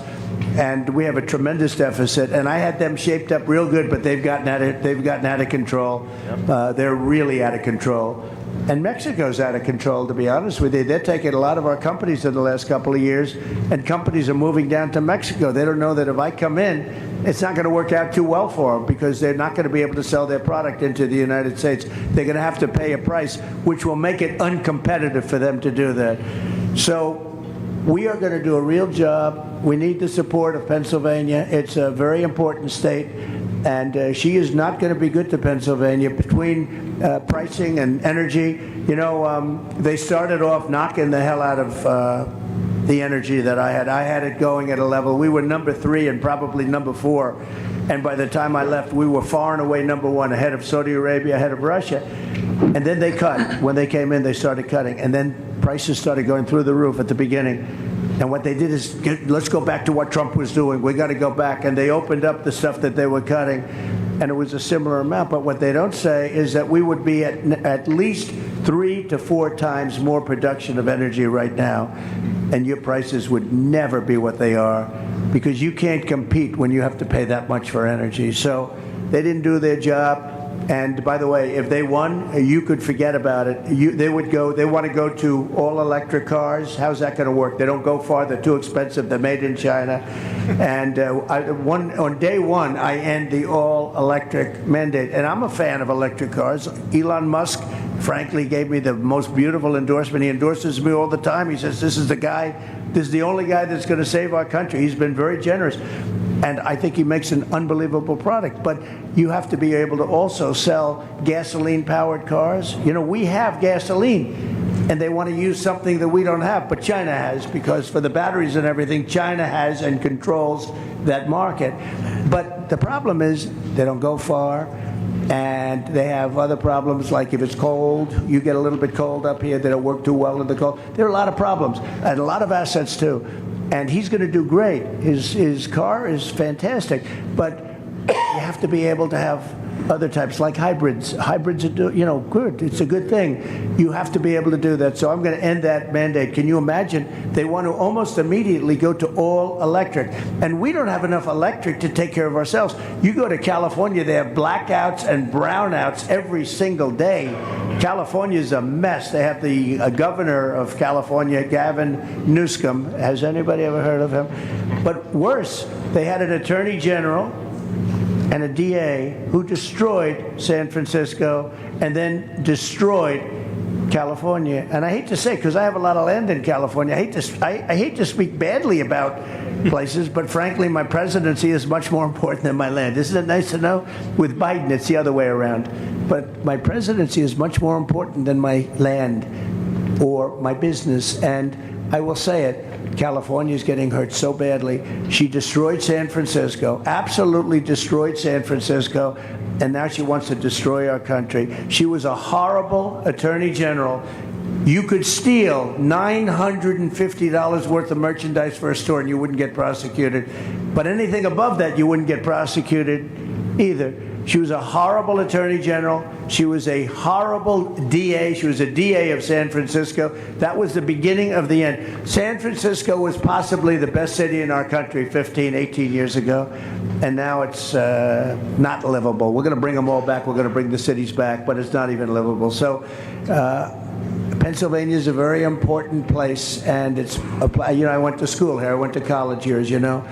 And it's a great place. It's a fabulous place at the Commonwealth, and we're going to make you very happy. All of those things that we talked about are very easily solvable with you. That's such an easy, that can be done in one day. I had a cabinet maker. He said, sir, China and South Korea are dropping cabinets into our country for nothing, and I can't compete, and I studied it, and I ended up putting a 50 or 75% tariff on all cabinets coming into the country. And I didn't know the guy. I met him previous to going in to the presidency. And I saw him 4 years later. He said, "Sir, you saved my business. You saved the job. I expanded. They stopped with the dumping." And the steel, the same thing. I think the steel people like me the best. Unfortunately, Biden's let it go. I put tariff. They were dumping Chinese steel into our country, David, at levels that nobody's ever seen before. We've never seen anything like it. And I put a 50% tariff on all steel coming in from China and some other places too, but all steel. And we saved these companies, but Biden has let it go. And we need steel. Look, you know, there are some things you could get from outside.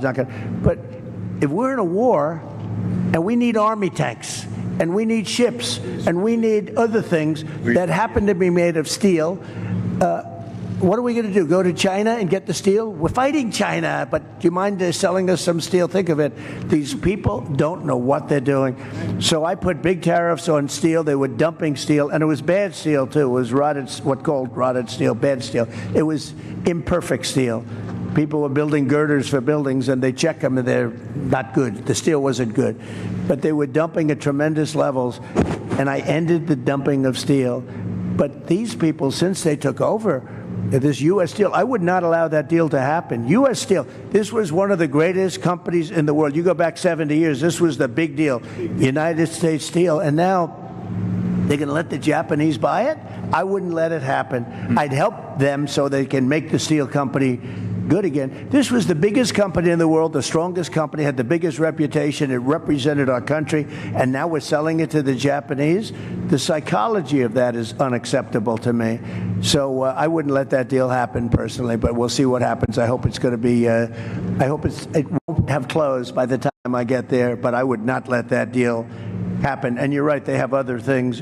You look at China, they're opening up coal plants. Every week they're doing a big coal plant. And John Kerry, I watch this poor guy. This guy, it's so pathetic. He flies over in his own jet. You know, his wife has some money from a certain family, right? Yeah, right?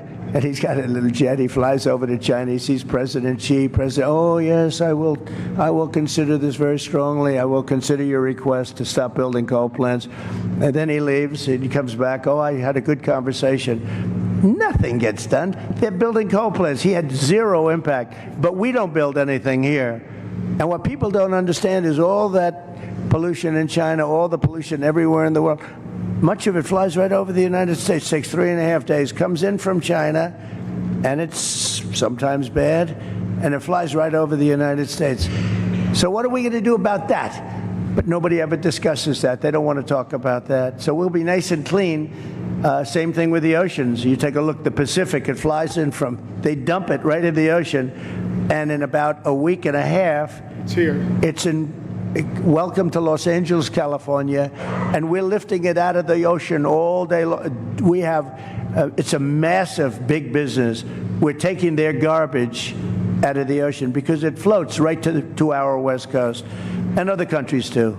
So it sounds bleak, but we'll get it all straightened out, and we'll get it straightened out fast. And I just want to thank Lee, and I want to thank everybody here. I'll tell you, Rick Grinnell has been amazing with me from just about the beginning. You know, he was the ambassador to Germany, and there was no happier woman in the world than Angela Merkel when I announced that I was taking Rick back to Washington and giving him an even higher position. This was the happiest woman in the world when she heard he was leaving Germany. And actually, in a certain way, she liked him, but in another way, he was sort of brutal because he understood what Germany was doing to the United States, one of the many countries that took advantage of the United States, and he got it. So I want to thank you, and you did a great job, and we appreciate it, and hopefully you'll be able to do a great job again. Thank you very much, Rick, and thank you, Lee. Thank you, Mr. President. Mr. President, on behalf of Protecting American Initiative, thank you for being here, but thank you most importantly for seeing the threats to America, both militarily and economic. And we appreciate that. Thank you very much, everybody. Thank you very much. And Mr. Congressman, thank you very much. Great job you're doing. A warrior. Thank you very much. Thank you, everybody, very much.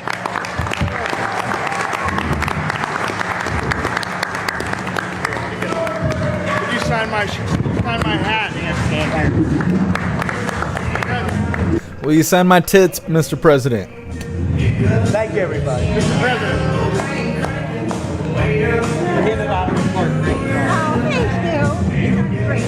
I don't even remember reading it.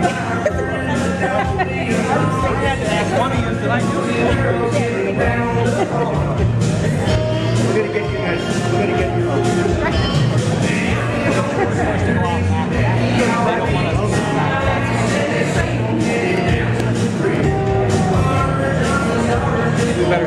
I'm waiting to see if we're going to get a hot mic. We still got 2 news stories to cover and our funny videos of the day. Indiana University of Pennsylvania. I'm Bobby McNeely with MAGA Megan, otherwise known as Megan by our viewers at home.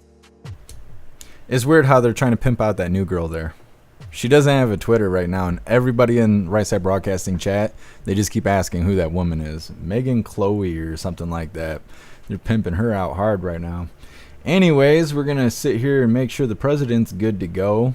They swapped the audio before any hot mics happened, but they should have cut those microphones off because the way he was pointing at those tractors, he probably was talking a little shit about John Deere. But either way, we're going to read through the chat really quick and see what your hooligans thought about President Trump being live. I was not expecting this live. I didn't know this was happening, this whole event. I didn't realize that was happening. 7 p.m. Eastern time tonight, which is 2.5 hours from now, a little bit more than that. We will be covering President Trump live in Indiana, Pennsylvania, as you can see on the right side of Right Side Broadcasting screen there. That's where President Trump will be later on today for a MAGA rally. We will be covering it, and it's going to be a good time, so hopefully I see all of you guys here. We're not going to cover it on YouTube, of course, because YouTube sucks ass, but we will be live on all the other platforms. Next up, we have... let's see. Trump says he won't run again if he loses the election. It's coming up next. We're going to read through the chat, see what you hooligans think about President Trump. Snooks, I'll sign your tits. Well, thanks, Snooks. I just thought it was one of the guys like, I want you to sign my hat. And the woman had her hand all in the air way after questions were no longer being asked. Good stuff. Matt, my guess would be that they have a very comfortable bed on his plane. I bet, Matt, because he just keeps going. Hair Juicer, I like him calling Deere out. Hella people are losing their jobs here. Yeah, Hair Juicer. We got to vote for the Orange Eagle and get stuff straightened out. Yeah, Snooks, I didn't realize this was going on either. It's all right. We still got to cover it. I'm so sick. I'm just sitting here full of chills and shaking. Hate it.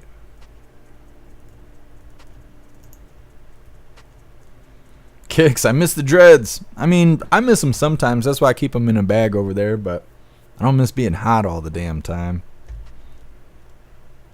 I appreciate you, Steve. Thank you for being here. What's up, High Plains Drifter? Happy freedom. Sophia, not the typical walkaway music we hear. Yeah, that's what I was thinking too. They must not have had his soundtrack going.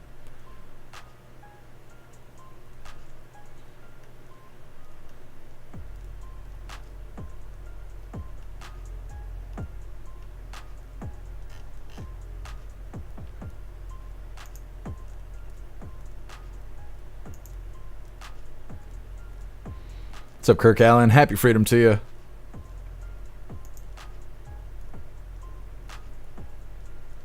Mark, President Trump is rapidly changing his schedule up to fool the assassins.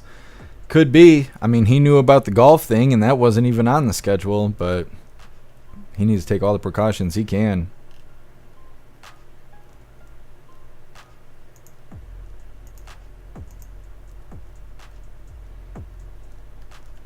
It's weird that everybody gets all butthurt about President Trump supporting Israel. I don't know anything about that. All I know is he's going to fix the problems I have in my country. I don't really care how he feels about any other country. Steve, country music. I bet President Trump listens to country music. Most people up there over 50 listen to country music, crunchy music. My buddy Carmelo listens to country music. He's always giving me shit because I don't listen to it. So he just sings country at me. Happy Freedom Status Quo. I appreciate you joining us over on Rumble. Russell, whiskey with a bit of honey helps. I have nausea. I have severe. I was just throwing up. Like when I walked away, it was because I had to throw up. I drink whiskey right now. I'm gonna be throwing up for real. I'm lucky my voice still works right now. Here, Juicer, I've been watching since 2020, and I don't remember the dreads at all. Well, I think a lot of that's because I was sitting in a dark room. You couldn't even see my hair. It was just my face being lit up. The camera was like at point blank. A little GoPro sitting right here next to me back in the day. Well, it looks like President Trump is making his way out of the building safely. We will see him later today. Like I said, Indiana, Pennsylvania. I don't know how they came up with that name, but that's where he's going to be later on, and we will be covering it live, 7 p.m. Eastern Time. Let's see. Alright, we're going to get into this next video. It's titled, Trump Says He Won't Run Again If He Loses This Election. Now, before we get into it, I want to remind you guys really quickly, if you would like to join the membership program over on Rumble, all you have to do is click that big red subscribe button right below where you type in the chat.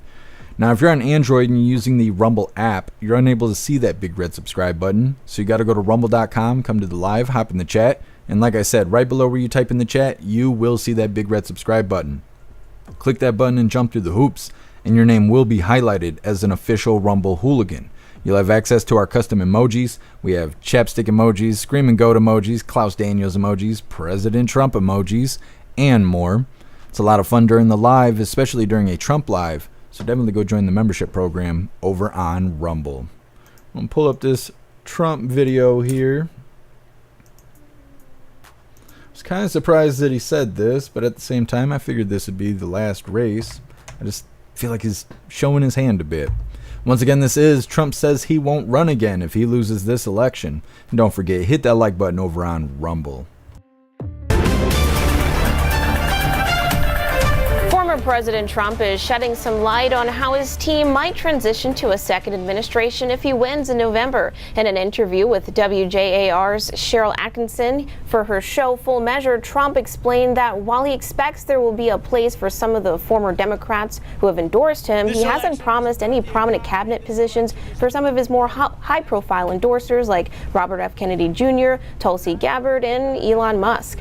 If Trump loses in November, he is eligible to run again in 2028, and during that interview, Atkinson asked him what he would do if that happens. If you're not successful this time, do you see yourself running again in 4 years? No, I don't. No, I don't. I think that will be it. I don't see that at all. I think that hopefully we're going to be successful. Today, Trump will travel to Pennsylvania for a rally in that key swing state. Well, like I said, I kind of felt like it was revealing his hand a little bit. I feel like he should have just kept it a secret. Kept it a secret. Make him think he's going to run the next 3 times. Just cuz. Just cuz. Now it's kind of like, well, all they got to do is beat him this round and it's all over. That might be encouraging for them to cheat. Even harder than they're going to. Either way, let's see what we got next on the schedule here. Next up, we have a follow-up with Mark Robinson. It's titled, Mark Robinson Plans to Sue CNN Over Report About Online Activity. There's been a few people connected to him that have resigned, and some people think he should resign. He's currently in a race right now. I can't remember what the position is, governor or senate or something. I don't know, something. But a lot of people are requesting that he provides evidence that he didn't make those comments. And I don't know how you provide evidence of not doing something. I don't understand what they're looking for. That's the big question mark on this upcoming video. So they're going to give us a little summary, and then I don't know, they're going to put that out there. I'm really interested to hear what you hooligans think about what it would require to prove you didn't make a post. What does that evidence look like? Either way, before we get into that, we'll just read through the chat really quick. Breeze, by you, maybe one of his sons are planning to run next. Well, I assume so. I just don't know why he said that. Like, what? I mean, other than it being true, is there a strategic reason why he would say that, do you think? Russell, he'll be big time old in 2028. Yeah, what is he going to be? Hold on. What is President Trump right now? Is he 79? Is he 80? I used to know. 78 right now.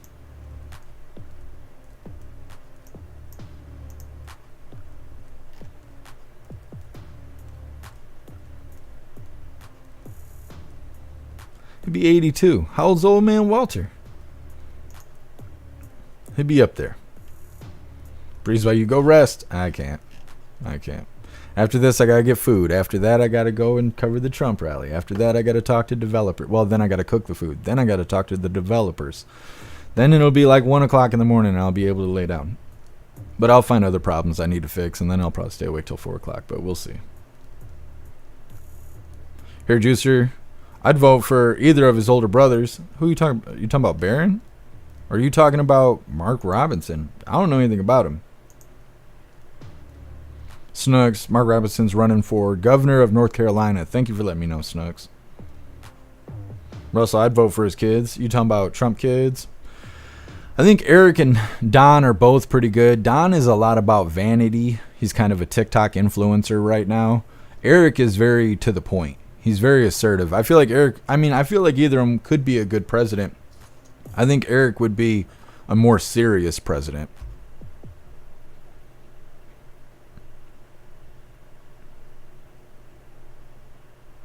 Snooks, I just read your comment out loud. What do you mean I'm ignoring you? Hair Juicer's boys like Trump's sons? Yeah. I think, they look like they've been raised right. They do interviews and all that. They make sense when they talk. They're not scared to say what's, not politically correct and things like that. I think they would do pretty good as president, but, it's hard to say without hearing promises and things like that. Got to get the orange eagle in there, and then we'll worry about the... What are eagle babies called? Hold on here.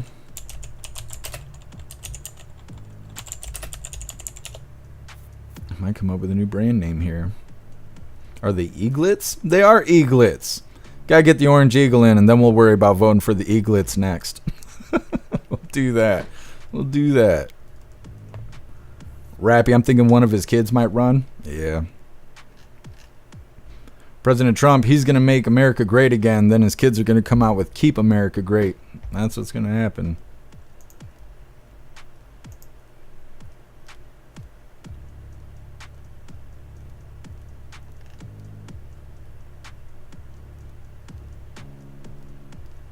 Thank you so much, Southern Eagleman, for gifting a sub over on Twitch. You're a badass. Thank you so much for the support.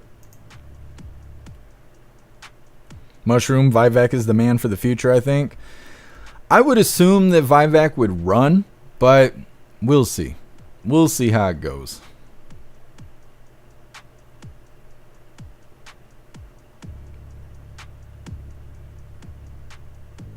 What's up, Duck and Felonies? Happy freedom. I'm the same way up until 4 a.m. daily. Yeah.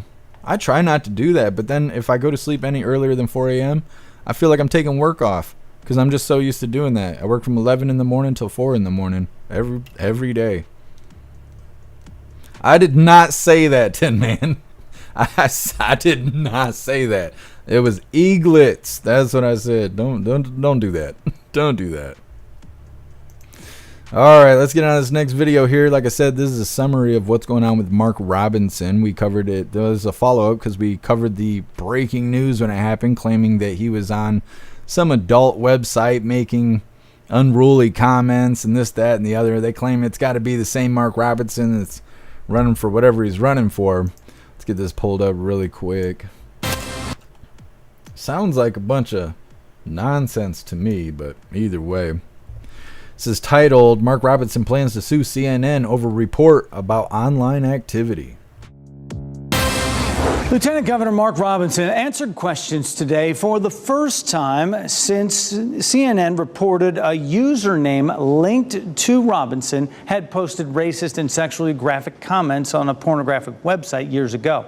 Robinson has denied making the comments. Just last night, most of Robinson's senior staff quit his campaign, including his political strategist and his finance director. Robinson told reporters today at a campaign stop in Wilkesboro that his campaign will carry on anyway. He says he's received lots of resumes and plans to announce a new campaign team soon. Other Republicans have called on him to supply evidence that he did not post the inflammatory comments. Robinson could not say when he would be able to produce that evidence, but said he plans to sue CNN. You better understand, I am coming after CNN full throttle. But we have got to put the people first. And in order to put the people first, we've got to concentrate on this campaign. And that is exactly what we're going to do. Robinson has said that he believes someone made up the posts as a way to smear his campaign. However, the CNN story clearly traces the username to several accounts connected to Robinson for over 15 years. CNN has not responded to our request for comment. It's a very strange story. Very strange. They won't say what the username is. They won't tell you what it is. And they just said in there, oh yeah, it's connected to many other accounts under the same username for over the last 15 years. Well, what's the name? Is it his name? Or is it something crazy like, Unicorn Fucker 333 or something stupid like that, I want to know. I want answers. Because it sounds like some crackhead just made an account with his name and then wrote a bunch of stupid stuff. One of the things was that he's a black Nazi. He was self-proclaiming to be a black Nazi. And some other stupid stuff while campaigning. Well, actually, it wasn't while campaigning because they're saying these posts are from 2002 or something like that. So, or maybe it was 2011. I can't remember. I think it's 2011 is when the post came out. I don't know how that matters today. And then it just sounds like somebody made the post. They're sticking it to him. The news is running it. And now he's a bad person because somebody on the internet said something funny. Well, that's stupid. That's stupid. This is like the watered down. This is like diet canceling right here. He didn't even do anything wrong. They're like, yeah, but the internet, there's a mean post on the internet. We got to ruin your career now. What? Okay, if you say so. Anyways, next up we have. Oh, actually, that was the last little bit of our news for the day. Next up, we have two funny videos of the day. The first one's titled "Italian Husky Says Hello." And then the official funny video of the day is titled "Love America or Get Out." We're going to read through a little bit more and we'll get on to those funny videos. Breeze by you, it seems suspicious. It's probably not even him. They haven't even connected it to him. They're just like, well, it's a similar name to what he's been using for the last 15 years. But then they don't tell you what the name is. And they don't even suggest if it's his name or if it's just some random, username. Because you could do that on any account. You could take someone's username and go to an account, especially an adult website, and the username's probably available. So then you just make an account under that username, and now anything you post could just ruin a politician's career 11 years from now or, however long. It's stupid. This doesn't seem like it carries any weight. I can't believe it's becoming such a big deal.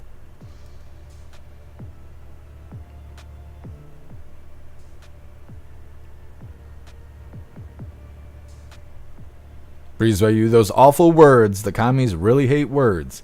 They do. They want to control our speech so bad.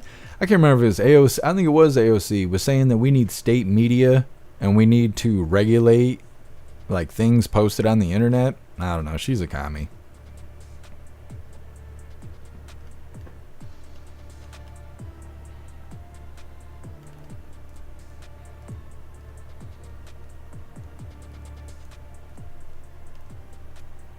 Russell, he's a decent guy. The left is just trying to destroy him. Yeah, Russell, that's what it looks like. It doesn't seem like this carries any weight at all.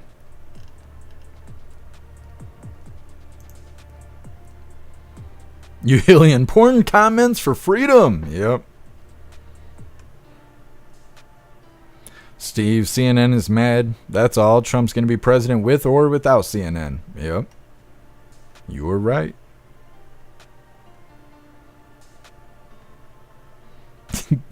Ghostly, they're just mad it was straight porn. That's what it was.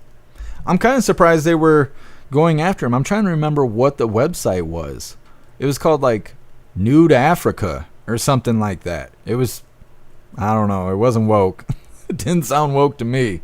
I'm kind of surprised they went after him. They should call him racist. They should be like, nah, you're racist because you don't appreciate the things he was saying on Nude Africa or wherever it was. They're just mad because they're racist.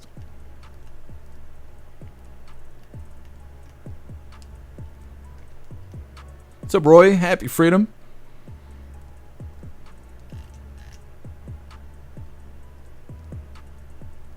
Miss Jamie, misinformation equals anything they don't like. Yeah. Well, that's their new racism word. It used to be racist. Anything you said, oh, you were a racist. Now it's misinformation and disinformation. What's up, Cerebrus? Happy freedom. What's up, Darth Blaze? Appreciate you hooligans being here.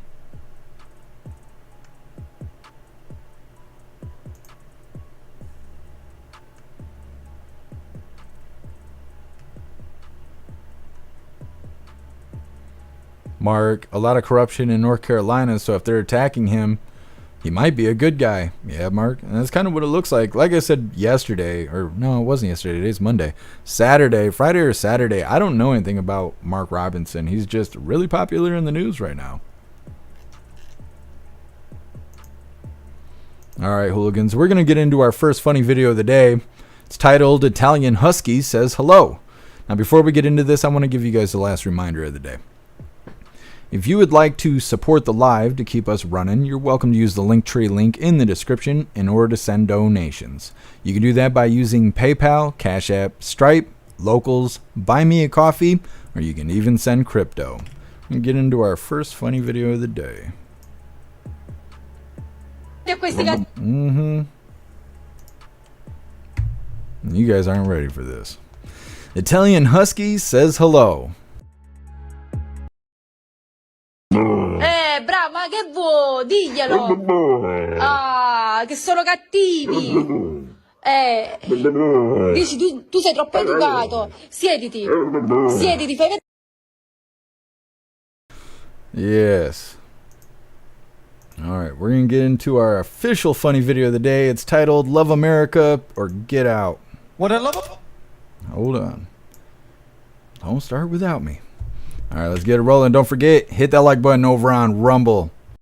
About Texas is that you guys are like proud to be American, and I love that energy because the first time I came to America I went to Seattle. Very different vibe, dude. I go to Seattle, I'm hyped, I'm ready to get off the plane. I watch Saving Private Ryan back to back 3 times. I'm ready to shoot somebody.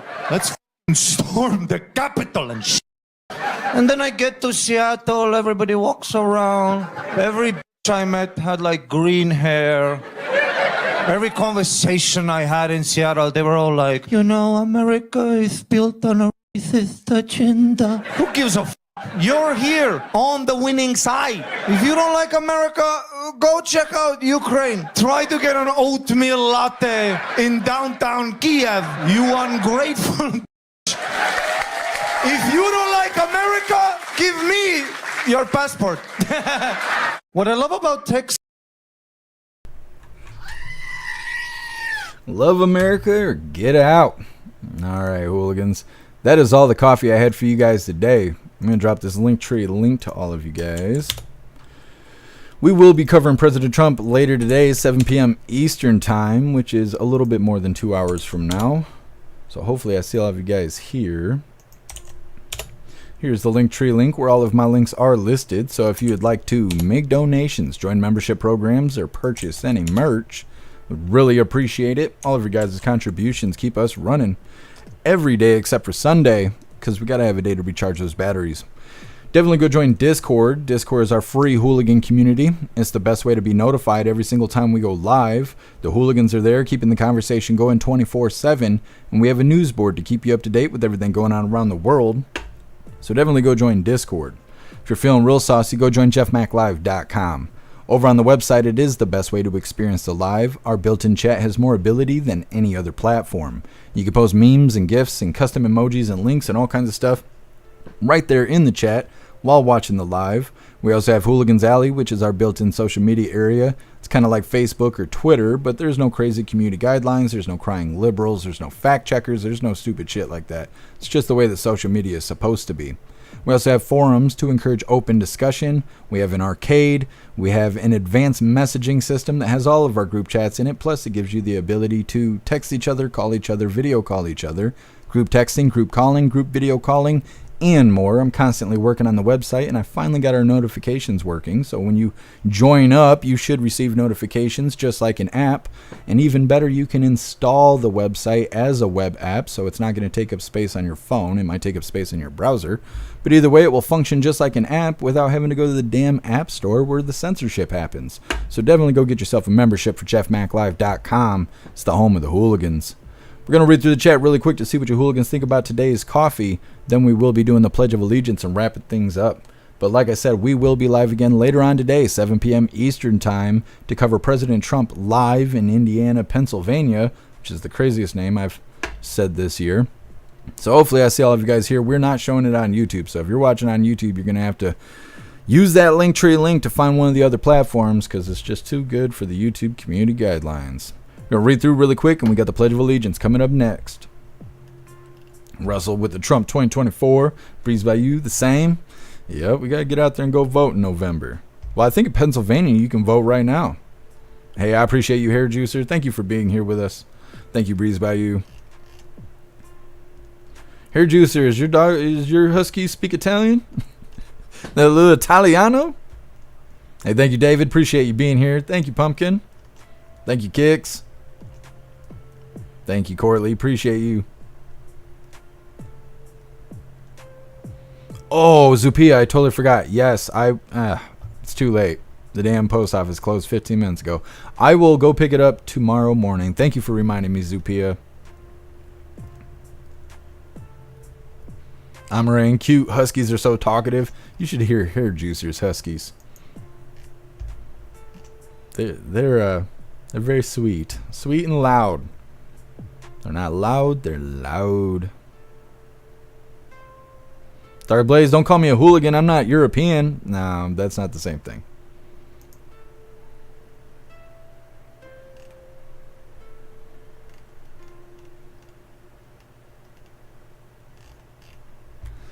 Thank you so much, Southern Eagleman, for gifting another sub over on Twitch. You're awesome. Thank you so much for the support. Heck yeah, you guys are the best. Thank you, Status Quo. I appreciate you.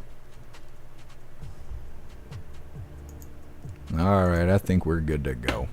Let's do the thing once again, hooligans.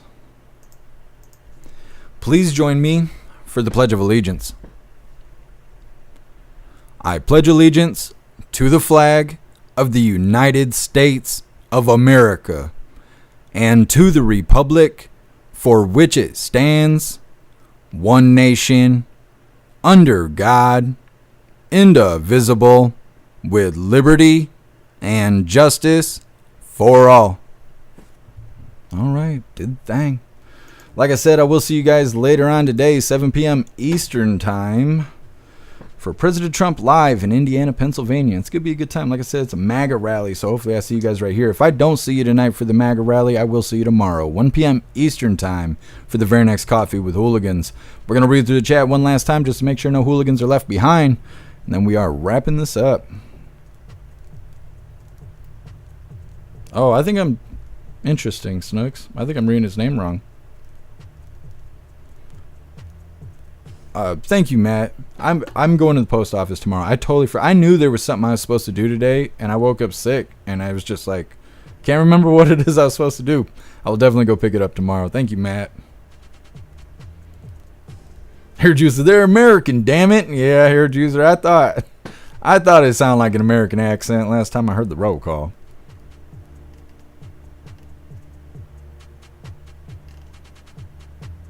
Thank you, Breeze by you. That's right, Kicks. No hooligans left behind. Thank you, Miss Jamie. Appreciate you being here. Kicks, that would make a good shirt. What is that? Thank you, Rappy. Thank you, Black White Bull. Have a good night. Kicks, no hooligan left behind. I suppose that's true. That would sound good on a shirt. I wonder where Alistair is now that I think about it. I gotta write him back. He's wrote me a lot. I'm so bad about writing messages back. I'm just a busy guy. Not ignoring anybody. I just gotta find time for conversation. Hey, thank you, Irish. I appreciate you being here with us.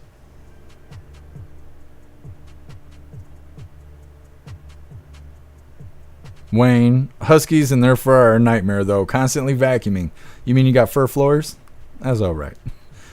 What's up, Just Miss Jamie? Happy freedom to you. All right, hooligans. I think we are good to go. Well, Snooks, I figured one of us was right. All right, hooligans. Like I said, if I don't see you tonight, 7 p.m. Eastern Time for the MAGA rally in Indiana, Pennsylvania, I will see you tomorrow, 1 p.m. Eastern Time for the very next Coffee with Hooligans. Huge shout out to everyone that made donations, joined the membership programs, or purchased any merch. I really appreciate all of you hooligans, and I wouldn't be able to do any of this if it wasn't for you. So thank you so much for all your support, and I'll see you on the next live. Until then, stand tall, shine bright, and that's a wrap.